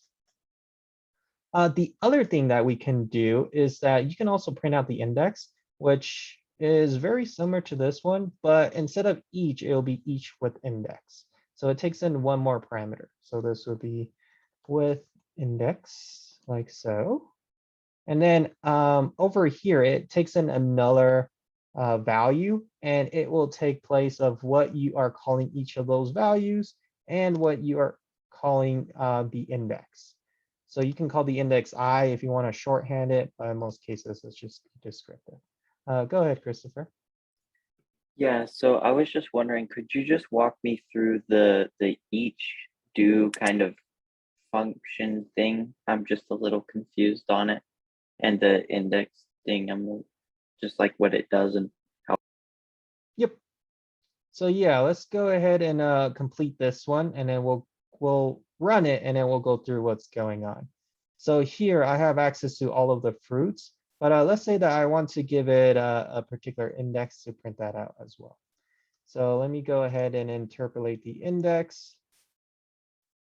And then let's put a dot. The dot has nothing to do with Ruby. It will just say like 1 dot apple, 2 dot pear. That's what this is. It's that it's just a little formatting thing to make it more readable.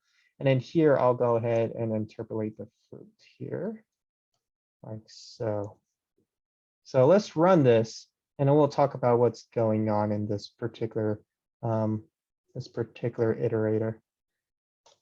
So now it will go to 0 apple, 1 pear, 2 grapes, 3 bananas.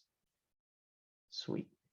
So going back to this iterator, And each with index, they work the exact same way. It's just this one, you can go ahead and grab the index, which is the position of each element.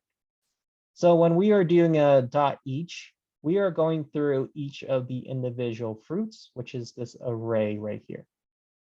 So we are going through each element within that. So it's whatever is within the first comma, that is a particular element. With that element, we are referencing them as a fruit. So this is the fruit here, this is the fruit, and this is the fruit. If you're doing each with index, that will also grab the index of each item as well. So it'll be the fruit with index of 0, index of 1, index of 2, etc. Whatever many items it is that is there. And it will continue on doing that all until it reaches the end of the array. So in actuality, this will go ahead and be fruit singular, fruit singular, and fruit singular as well.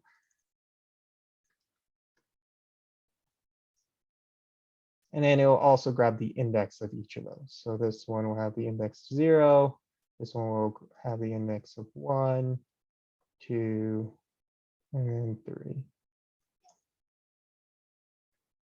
So that's what it's doing when it's doing this line. It's going through each of them, grabbing the values and the index. Here is what we are doing with that information. So here, this is where we are printing it out. So that's why here we are printing it out where it shows the index as well as the particular fruit it is. So that's where this is coming through. But this isn't the way usual people would count. How are we able to fix this so it'll be a lot more better for our number set? What can we do around here? Index +1. Let's try it. Let's do index +1. So what this will do is that it will add 1 to each of the index. So this one will be 1, 2, 3, and 4. So now that will create a much more readable approach. And then it will list things out a lot more better. So that is each with index as well as each here. So these are iterators that will go through each of the items one by one. And let me go ahead and slack this out, and then we'll go ahead and take a quick break.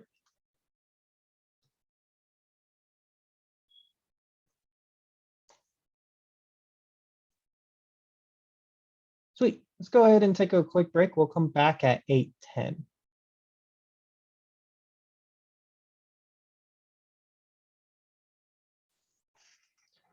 Okay, so going back into arrays, we learned that we already know that they are a collection of objects, and then they are within position, but we're actually calling them by index.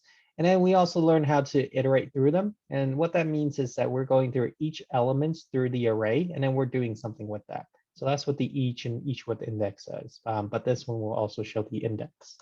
The next part is for us to modify a array.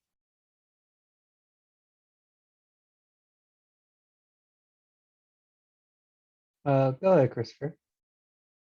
Yeah, so I just wanted to ask, when we like call for the index and the fruit, does it just go through individually and do whatever, we're asking, like if we print it or whatever? Does it just go through individually through the array? That's what each with index says. Yep. Yeah, so it'll go through all of the elements within the array.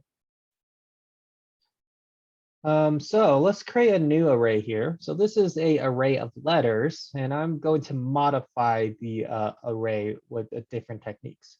So for these next few techniques, again, some of them will do similar things, so you may not use all of them, but it's just good to know, and a little bit, you may or may not be using them in every single one of your projects. So this is how you're able to add stuff into the array. And we want to do it where you don't need to change the array at all. We want to do it for you to add whatever it is within it. So how that would work is that the first way that we are going to do it is that this will add it at the end. Add at the end. So it will add it at the very end of the array. And what this technique is that we need to grab the array reference, which is letters, and then it is the shovel method. So that is this two less than symbols here, and then what it is that we want to add to the end of that array. Again, it could be whatever, but to keep it consistent, I'll do D for A, B, C, D, I guess. That would work. Let me do this real quick. Let me print out what the array was at the beginning, and then after what it is after I did this modification. So we'll be keeping these in between whatever it is that we're doing. So yeah, let me go ahead and run this.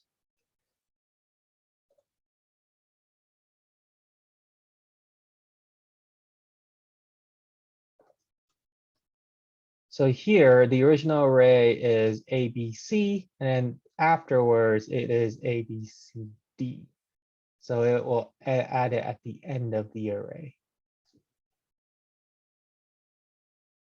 So that's what you would do in that case. Let me copy this next. And then we'll go into how we can add in the front next. Go ahead, Daniel. Or Danny. You said it was called the shovel method? Yep. Okay, thank you.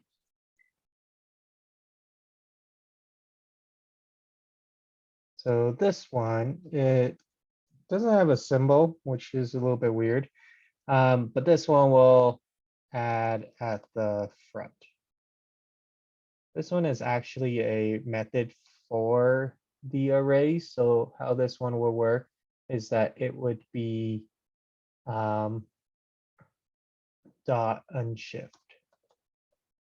And then what it is that you want to add. So I'll just do Z, for example. I'll comment this line out so we don't get duplicate stuff. So this should add it at the front with the unshift.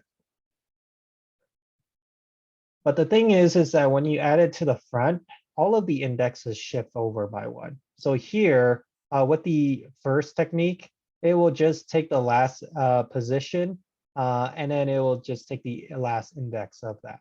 But here, if you were to put it in the front, A is no longer index of 0, it's now index of 1. So it does shift everything over to the right of it by 1 index. So that is unshift. It adds it to the front. There are some side effects to that. But that's why we would probably use the shovel method instead of unshift, because I don't want to mess too much up with the index at all. So that's why it is good to know this, but I'd rather just have it not interfere with other elements there. The last one of the add is that you can add it anywhere by index. So this will be add by index. So how this will work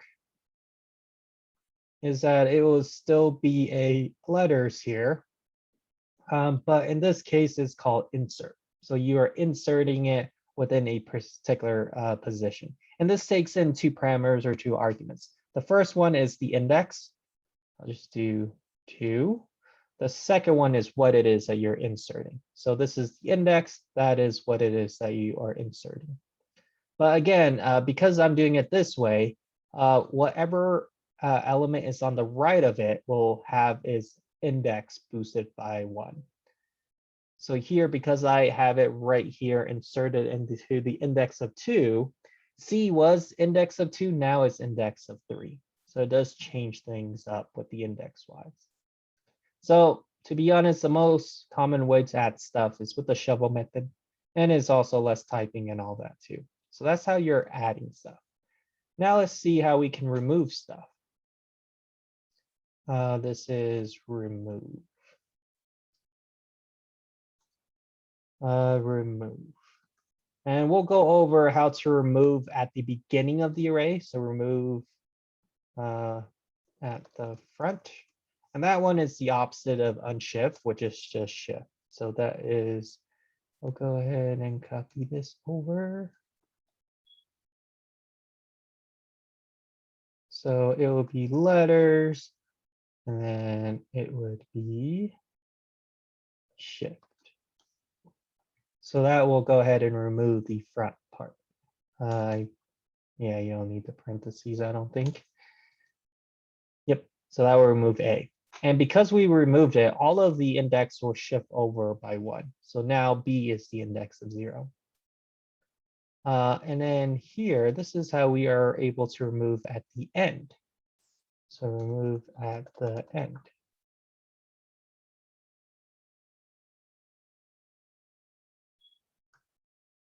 And I wish there was like an anti-shovel method, but there isn't in Ruby.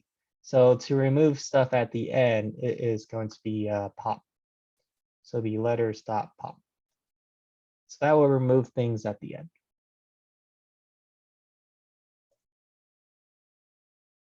That one won't mess with the index at all, but now there's no longer an index of 2.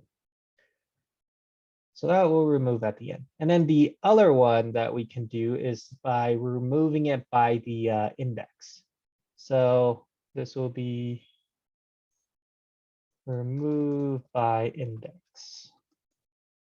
So this one will go ahead and it would be, I'll just copy this. And it will be dot delete at, and we'll just do index of 1 here.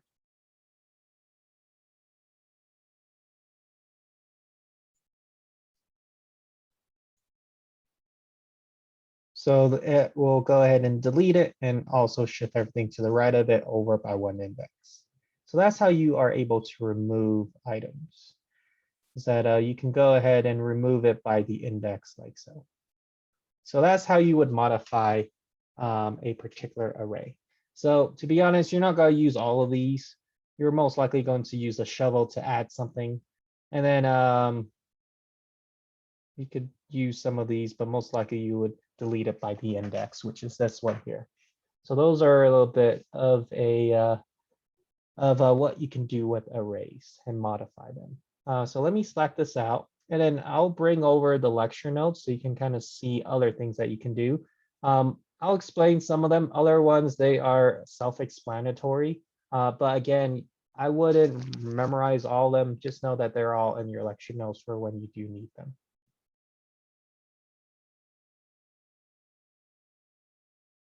So there's a rotate, which will rotate over all of the items in the index by 1. So that's the rotate. You can also reverse a array, sort an array. So this one is the alphanumeric. So it goes by alphabetical, uppercase first, and then lowercase, and then number wise. And then clear just clears out an array. Go ahead, Christopher.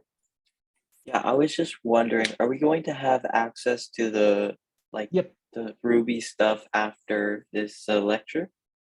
Yes. Yeah. Okay, I thank you. typically release lecture after I'm done with the lecture. Okay, thank you. Yep. And then here are other things that, again, you might use, you probably wouldn't, but it's good to know. So dot sample will get you a random element from the array. This one will join all of the elements with a symbol, and you have to pass in the symbol. This will flatten it, get a unique value. This is the other way that I said that you can iterate through it is with a map. So that's the map version here. That's another one, shuffle. See how many items are in the array with the count.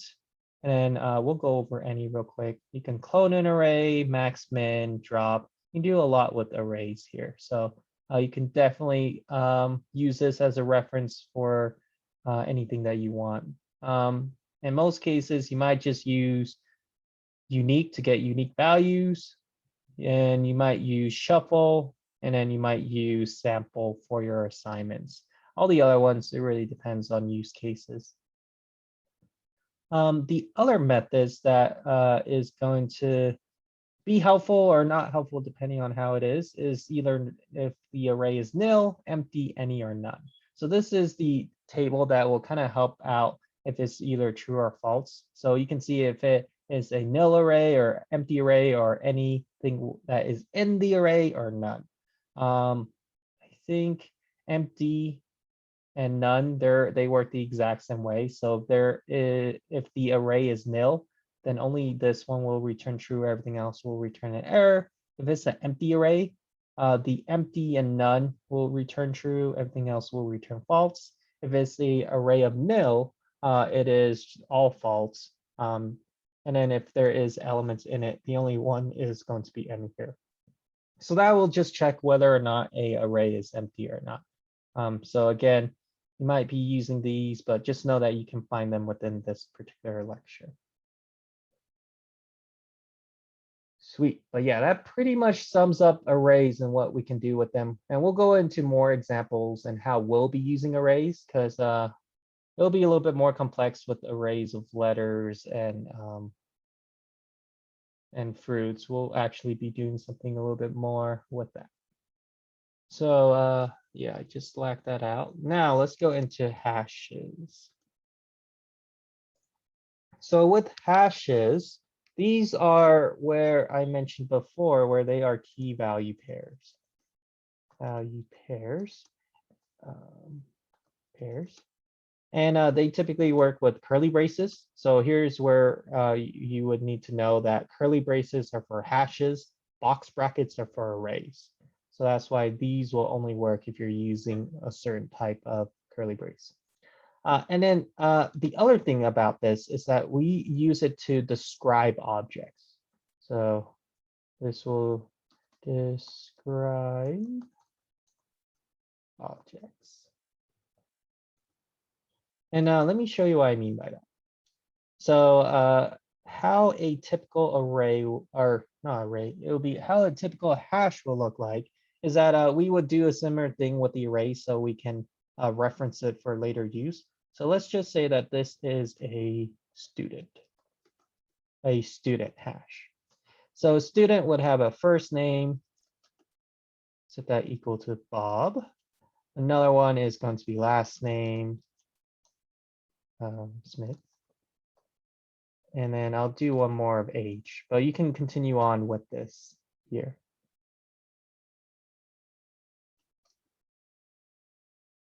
So each of these are key value pairs. So there's multiple ways that you can do them. This is the first way. I'll show you a little bit more other ways, but this is probably the most common way. So this is a key and this is the value here.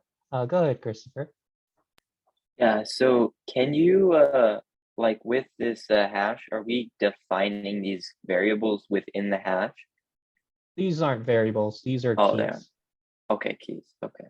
And what exactly can a key be used for, and what does it do? I just wanted to ask. Yeah, so with the key, that is how we are referencing this particular value. So let me show you what I mean by that. But first, let me show you different ways to represent hashes. Because if you go ahead and Google Ruby hashes, it'll give you different things. So let me duplicate this 2 more times. So this will all create the same hash. It's just written in a weird way. So instead of the key being a colon, you might sometimes have it be a string. That's one way that you can see it.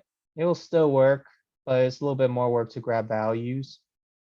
The other way that you would see things, and this is how Ruby prints it out, is that it will be with a that arrow here.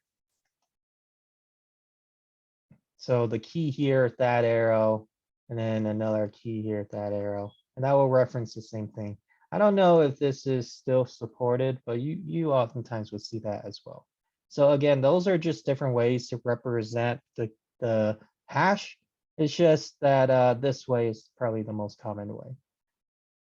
So let me comment those out since we're not using that. So with this particular hash, this is what we are going to have represent a student. So this student's first name is Bob, last name is Smith, and age is 32. So that way we can create multiple objects and we can see what their first name is or last name or age. So if I want to grab those individual values, it'll be very similar of how I grab them within the arrays, is that I'm using those box brackets there. So it'll be puts, the name of the reference, which is students. So go ahead and print out the students. And then since this is a hash, I'm not doing it by index. It doesn't work with index here because this is an array. Index only works with arrays. So here, because this is a hash, I need to reference it by the key. So over here, these are your keys here. So this is what attributes describe that object. And keys can only be a string. You can't have it be a number. It can't be a individual data type. It would have to look like this without those double quotes. Go ahead, Daniel. So is there a reason why we always use puts instead of p in print? So it prints it out in a new line. It's really preference. Okay, thanks. Yep. So here, let's go ahead and let's print out their age. So it would be colon and then whatever key it is you want to grab the value of. So this will print out the student's age. So that's 32.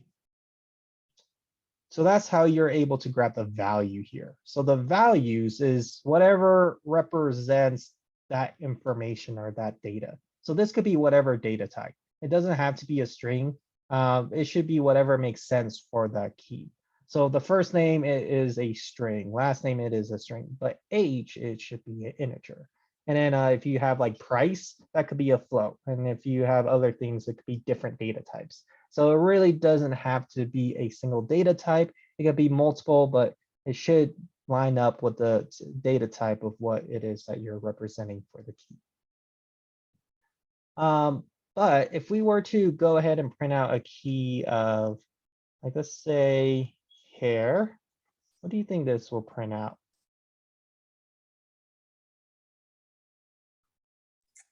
Undefined, possibly.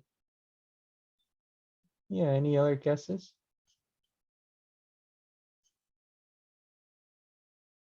Let's try it out. I think it gives you nil. So P also does your data types. But yeah, this will give you nil because there is no value for the individual hair key. Daniel, did you have a question? No, I did not. I may have accidentally done that. Oh, okay, you're good. So yeah, so now if I redo this, that will show nil. So that is how you're able to kind of see how things are, especially when you're debugging this by using P here. Because right now, when I just do puts, it didn't print anything out. I do P to kind of see what data type it is and all of that. But I can actually add this new key value pair, and it's very easy of how we're able to do that. So for example, if I want to add in a new key value pair, again, you wouldn't want to do it in here. You want to do it with code here. So what you could do is that let's just copy this part. I want the key of their hair to be a string of brown. Let's say Bob has brown hair. So now if I go ahead and display the student, and I'll use P so you can kind of see the whole hash. It will now have a new attribute or a new key value pair of hair now. So this is the other way that Ruby represents a hash. But we'll be doing it this way so it's easier.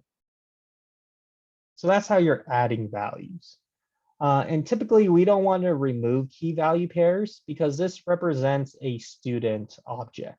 Because a student will always have a first name, last name, or age. So we typically wouldn't want to remove their last name or remove their age because that should be the same all throughout every single student.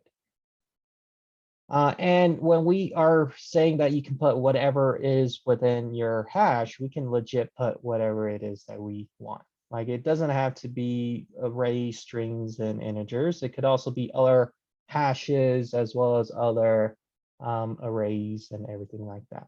So let me copy this over from our example. And this is more for your example of how exactly we'll be using this in our case, because we'll be using a combination of both arrays and hashes. So here, this is a array of hashes. I just need to change all these because sometimes when you copy and paste, it does this weird format. That might happen for you too. So make sure that you are changing them all into the same exact ones. Now I'm just doing a Command F to find all of the ones that match that pattern and then change them into a double quote. And this will replace each of them. This will replace all of them. So that's a little bit of shortcut there. Okay. Thank you. So here, this is a more typical way of how we'll be using arrays and hashes. So this is a array of people. So each hash is an individual person. So if this is the case, we would need to do a little bit of work to get like the particular last name, for example. So let's go ahead and try that. So how this will work is that you should treat it outside in. So first treat it like an array first, and then treat it like a hash. So how am I able to get this value right here of man?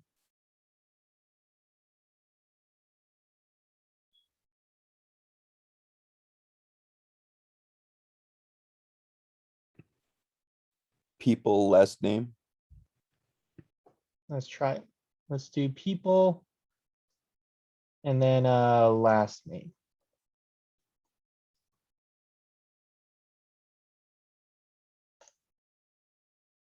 Close. It doesn't like that because people is an array. It doesn't have a last name. So you can't go directly into there quite yet. But how can we, since this is an array, how can we get to this level first? Any guesses?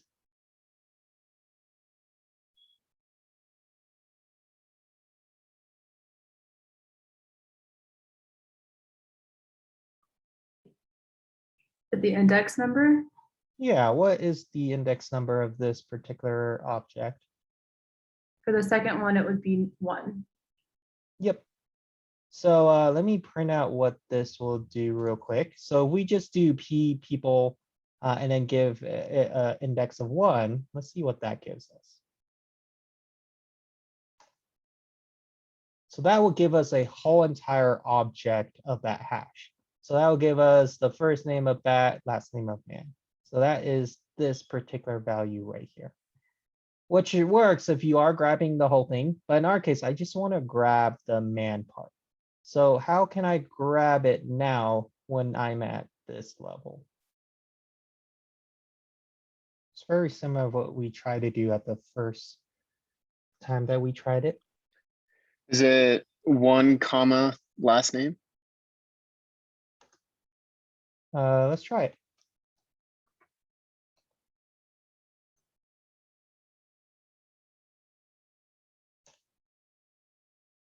Nope, that's not exactly how that works, but you're actually really close. We are going to grab the last name, but we are going to do it after we grab the index. So it will actually look like this. So it will be people, grab the index of 1, which is this, and then within that hash, grab the last name, and that will give us man here. This will give us the value that it is that we want.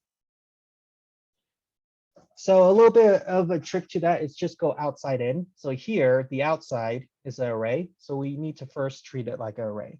So in that case, I need to go by index value. And then once we are within a particular index that we want, we need to see what type of data it is right here. So here it is a hash. So within a hash, if I want to grab a individual value, I need to grab it by the key, right? So if I want to grab man, I need to grab the key. So that's why we are doing the index here, and then we are doing the key of last name here. And that would work for all of the patterns as well. Let's do one more, but a different type of example. But this is the most common way that we'll be dealing with stuff. This other way, you'll see around, but it's less common. Let's do a hash within another hash within another hash. So kind of going off of what we just went over, how can I get this value of 9,000?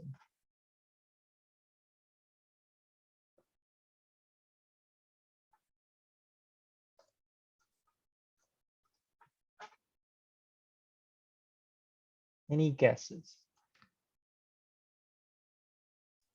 Like language, Ruby, awesomeness. I mean, I'm not sure. So you said language, Ruby, and then you said awesomeness. Let's try that. Let me remove that right there. So let's see if this gives us 9,000. Almost, we're almost there. What are we missing? It doesn't know what language is. Languages. Yep, so it is languages. And then we actually need to go one more level down to language. Because languages is a hash within another hash, which is language. So we'll go language, languages, or languages, singular language. And then here there are two hashes. One is Ruby, one is Java. We are going to go into the Ruby one. So that's this one right here. And then I want 9,000. So that's why I'm going into awesomeness here. So again, outside in. So languages, language, Ruby, and then awesomeness. So let me go ahead and print this out. That should give us 9,000, and it does. Go ahead, Christopher.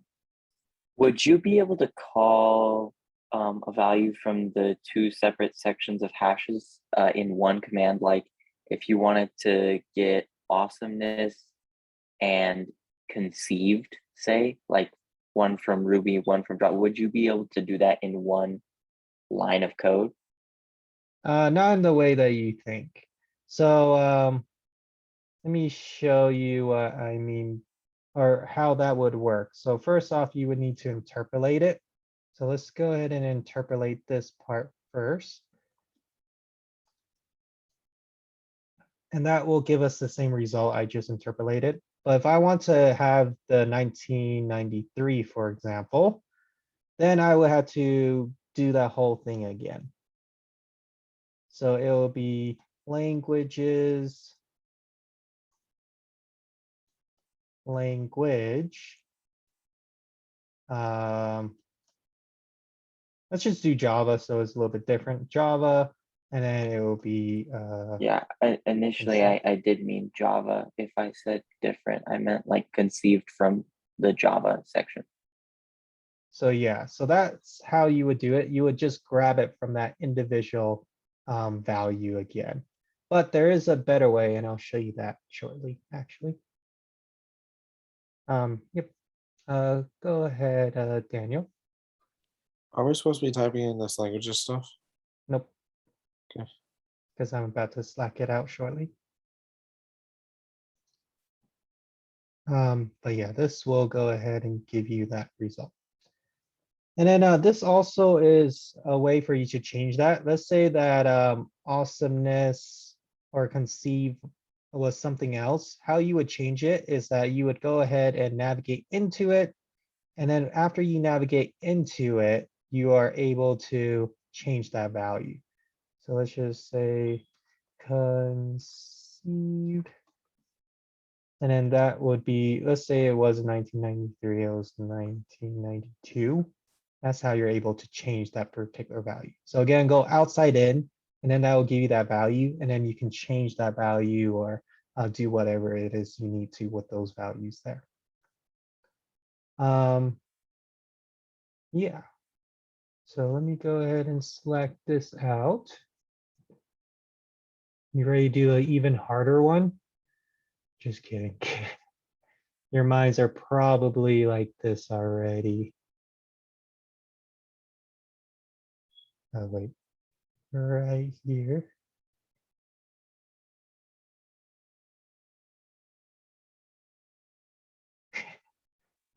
Yeah, but yeah, we would typically not go too many levels in.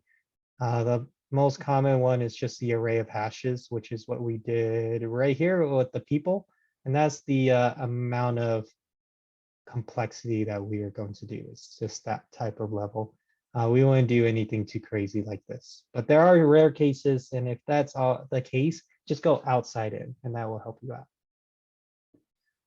Okay, let's go back into that example. I'll bring it down here.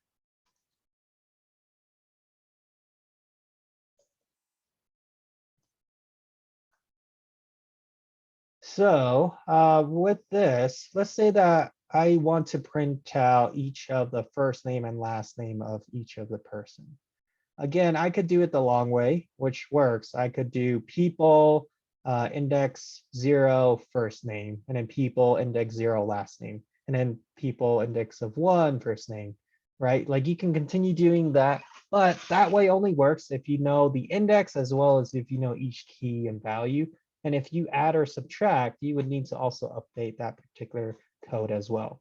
So again, I would only do that for if you only need to grab a single value that you know. If you want to go ahead and print out both the first name and last name for all of them, you would need to do the each do again. So let's go ahead and do that. So let me go ahead and just do it with a single person first, so you can kind of see how it is. And then we'll see how we can do that with the people here. So this will be person equal to, I'll just copy this, but change the value. So this one will be Bruce. This one will be Wayne.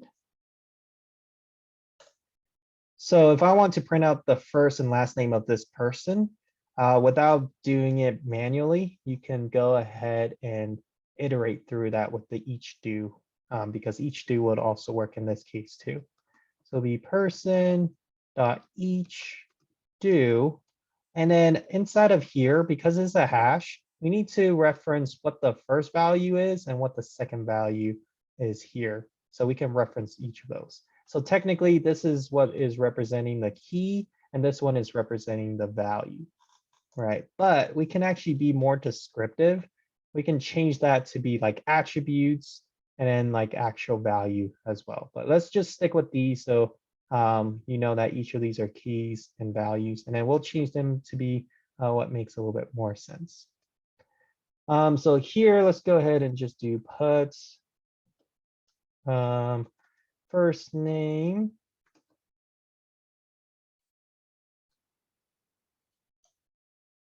And then I'll interpolate the first name.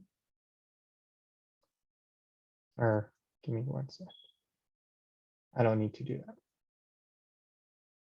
I need to interpolate the key, and that will give me the value that I want. And I am going to now do the value here.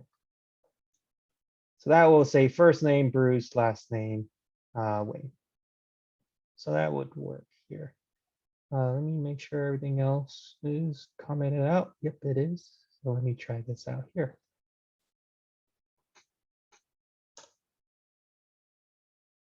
So that's how you're able to print out each of the key value pairs, is by doing an each do, like so. Go ahead, Christopher. Yeah, so I just wanted to ask, like, I don't quite get how it works when we do the each do and then say key value and then puts key value when it's like first name, last name. I know that's probably pretty simple. I'm just a little confused. Yep. So when we are going to each of the key value pairs, we're calling this one key, and once my mouse works, and then this value here, the value. So that's what we labeled here. So this is key, this is value. Same with this too. So this one is also key, and this one is also value here. And again, we can call this whatever it is that we want. So if I call it like taco, this is now taco. That's what represents the taco, which is the first name. And this is also the taco too. So it's just a way for us to distinguish what we are referencing the key and what we are calling the value. Okay, thank you. I was just a little confused on that. So it's just for being descriptive, but it just is like, yeah. Thank you. Yep. Yeah, so it just goes ahead and grab those individual elements. So this will always be key and this will always be value. But again, you could be more descriptive of saying or what it is that you call it, even though it does work with everything. Sweet. But yeah, that's how you are able to iterate through a hash. And then we'll go into modifying a hash. But again, you wouldn't want to modify a hash at all. So I'll show you those real quick, but we wouldn't typically would use these ones because hash is really set in stone. So here you can grab all of the keys. If you want to grab all of the keys, you can also delete a key value pair. Well, we typically won't do that. Clear it out, has a particular key. This one you may use to see if there is a key called a car. And then we already talked about this. You can create a new hashes this way as well, but we will just use the curly braces. Merging is also going to combine two hashes into a bigger hash. So those are just kind of simple things with hashes. And then it goes a little bit more advanced with stuff as well, depending on your use case. So let me go ahead and slack this out. We should be all good to go from here. And there is one more thing about this topic, but it will actually continue on probably next week, if not tomorrow. So yeah, we'll continue something else with the lecture a little bit more tomorrow. These are the main stuff, which is arrays and hashes. So what I want to spend the last 10 minutes doing is that I want to go ahead and kind of walk through a project with you, a little small class project with you all, because this is what you'll be doing tomorrow actually, is by doing a class project, and you will be applying everything that you learned thus far and then putting them into application so that you'll go ahead and do a particular objective. So let me go ahead and get out of here. So with this, let's go ahead and let's create a new project together. And this is where you will be following along. But I'm going to leave you to see how you'll do it first. And then tomorrow, right before we start project day, I'll just spend the first few minutes to kind of walk through this to see how this will be done. And then you'll actually be doing your homework based off of that example. So let's go ahead and CDL this project.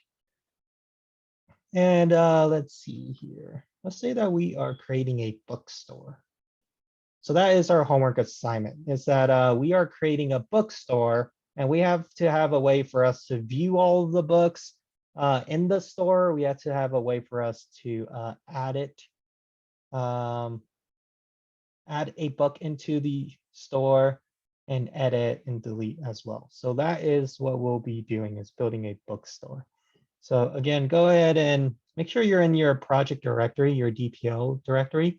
Again, we'll just get started and we are going to work through this as a class.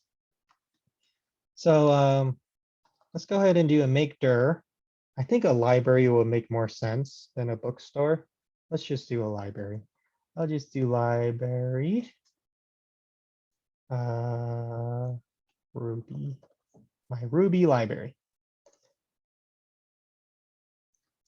So let's go ahead and make that particular directory. And then let me cd into that directory. And then let's go ahead and create a new file. And we'll work with that next. So let's just say, we'll just do touch. I'll call it library.rb.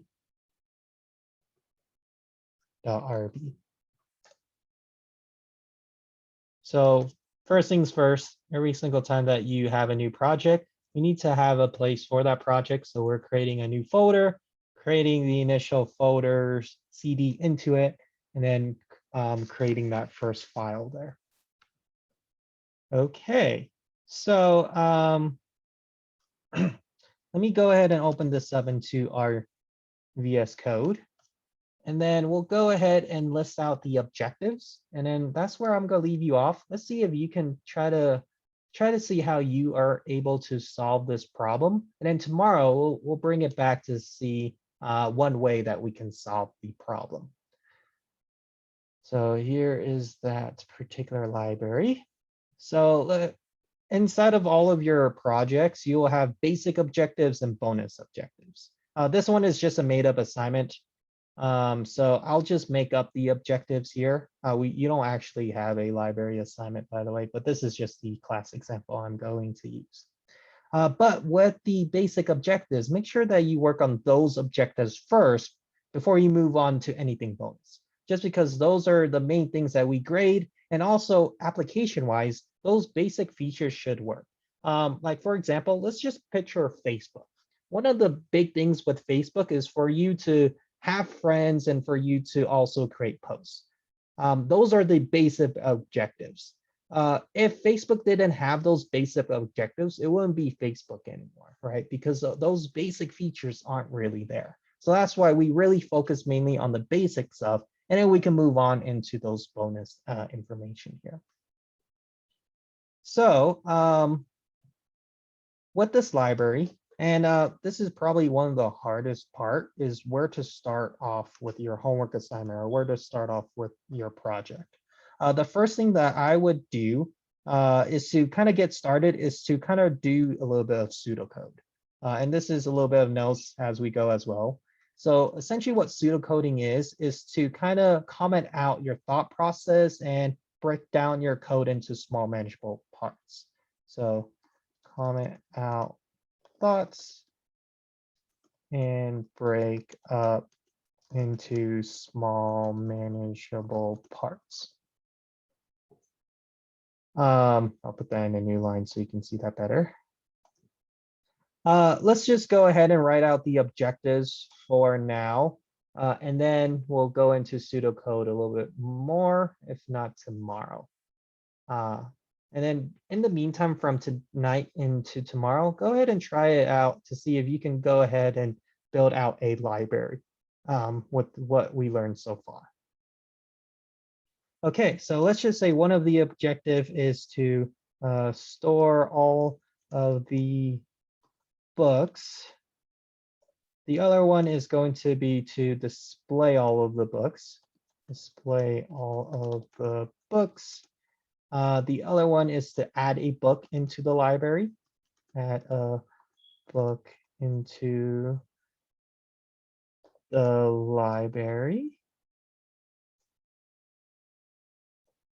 And then the last small one that we'll have is to create a menu so you can navigate in between those options. Create a menu to navigate in the program. So what I mean by that is that there should be like a main menu, and at the main menu, you're able to view all the books, to add a book, or to exit. So I'll put that as a side note. So it will be, so here's what the menu should look like. So it will be like view all books, add a book, and then exit the program.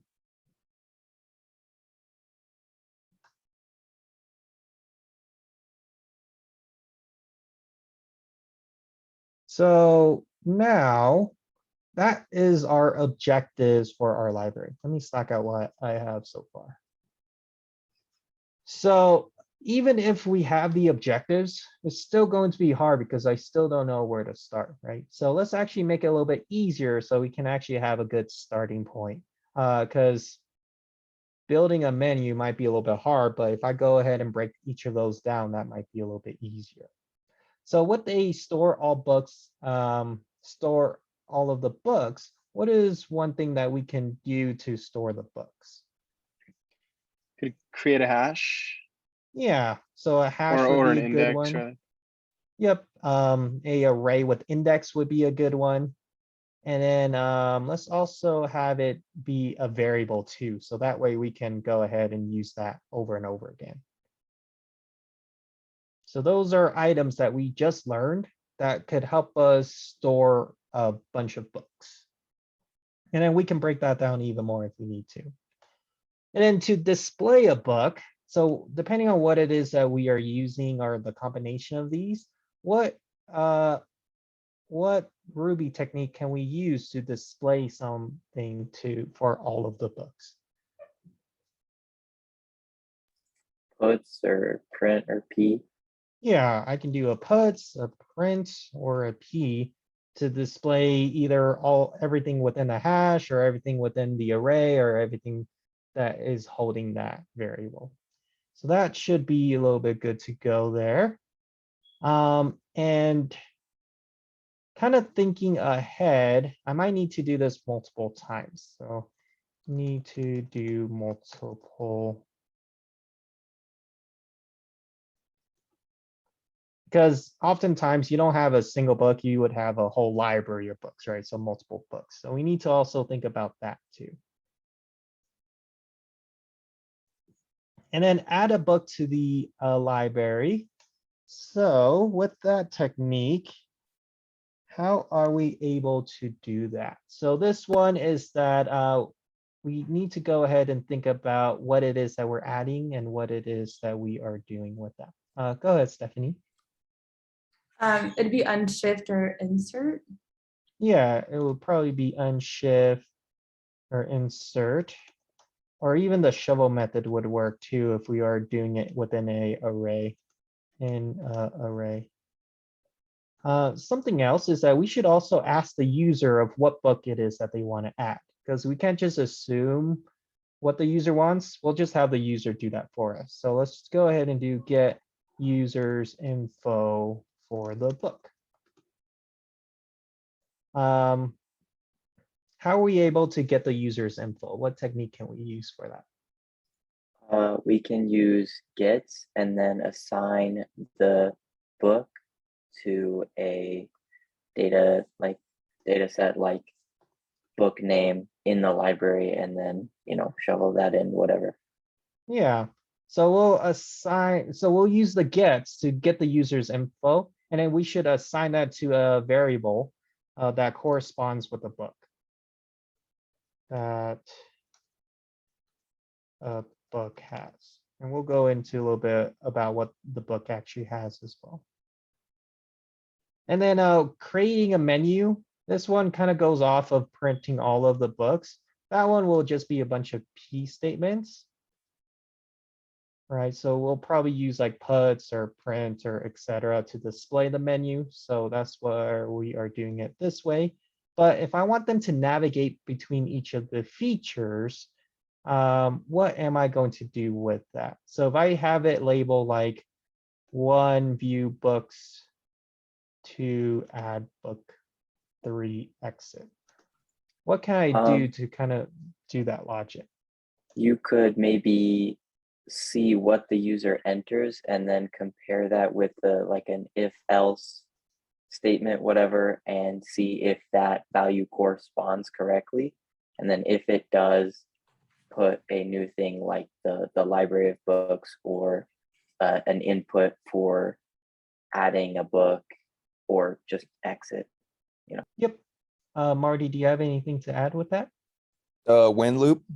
Yeah, you can do a when case statement with a when as well. So we can do a case with a when or a if else. Those are all really good ones for that. So here we would actually need to do a conditional, because we need to see if the user types in 1, then we'll view all the books. If the user types in 2, then we'll add a book. 3, we would exit. So now I feel a lot more better about tackling this, because now they're in smaller manageable parts. And that's what I would recommend you to do, is to kind of pseudo code things out and kind of use what you know, because I know displaying things, oh, that means I need to print or put something. So yeah, something else, and this is kind of implied, is that you would probably also be using methods as well to kind of keep organized with all your code. So each of their items that you are doing, will be its own method. So a method for displaying the books, a method for adding a book, and then a method for viewing the menu. So that's something that you'll be using as well. And then just to make it easier, we'll go ahead and have the books be an array of hashes. So a book is equal to a array of hashes. And then within the hash itself, this is where you and your team can kind of decide what a book has. So for example, a book has a title. I'll fill that out in a sec, an author. I can also do a year publish and pages. Sure, those are all good things that a book has. So this is those attributes that each and every single one of those books will have, is that each of them will have its own title, it will have their own author, the year that it was released or published, whatever you want to do it that way, and then how many pages they would have. But make sure that the data types match up. So the year would probably be like in 1990, pages would be like 600. I'm making stuff up. And you can look up actual books or you can make things up. I'll just put Call to the Wild from Bear Grylls. Sure. And then if you want to do another book, it would be another comma, and then it will go ahead and copy the exact same values that you would see here, but those would have different types of titles and authors and year. Go ahead, Christopher. Yeah, so I just wanted to ask real quick. So, oh, it looks like you're doing it. So for creating a long set of data, we would just put the square brackets like at the, like top and bottom, and then throughout it, just put like how you're doing it. That kind of just answered my question, what you did. Yep. So yeah, so with the books, we'll go ahead and define some pre-existing books already. So that way, there are some books that we're able to view and everything like that. But with the add, we need to add a book that the user wants to add. So that's where you are going to try to figure out how to add that users with a certain title or a certain author or year, etc. But yeah, so go ahead and this is how you'll store all of the books is with an array of hashes. And then for each of the book, it'll be a hash with all of these fields. So now until tomorrow, go ahead and try to tackle each one of these objectives one by one to see if you can view all of the books, and also to put them into methods as well, and go through one by one. And then tomorrow, right before we start our project day, we'll continue on this a little bit more so you can kind of get the gist of it so you're able to go ahead and tackle your actual project. But any questions about the process of what we did so far to get to this point? Go ahead, Christopher. Well, I just wanted to ask one more thing. So how would we implement a method into this to make it like, yeah. Yeah, so you will just create a method like how we learned within our example. So let's just say view menu. Oh, was that a question? Okay. So view menu here, and then here, let's just say this is where we are going to display all of those fields. So I'll just do puts. I'll just do one, view all books, and then I'll continue that a little bit more. So now if I go ahead and just do, and make sure you test as you go when you are coding along. So that way, if there are errors, you can tackle them right then and there. Or else if you code a lot and then you run your code and there are errors, you'll hit error after error after error. So that's why take one step at a time and try things out. So here I have a method called view menu, and this should display the menu. And I'm just doing it with the first menu item for now. And let's see if this works. It will be Ruby library.rb. And it does print out the menu. And I might add like a little welcome message here of welcome to my library. Here's the main menu, and then it'll print out those options there. So you'll go ahead and do these methods, and then for every time that you want to use them, you would call them by the name here. So let me slack this out. Any other questions?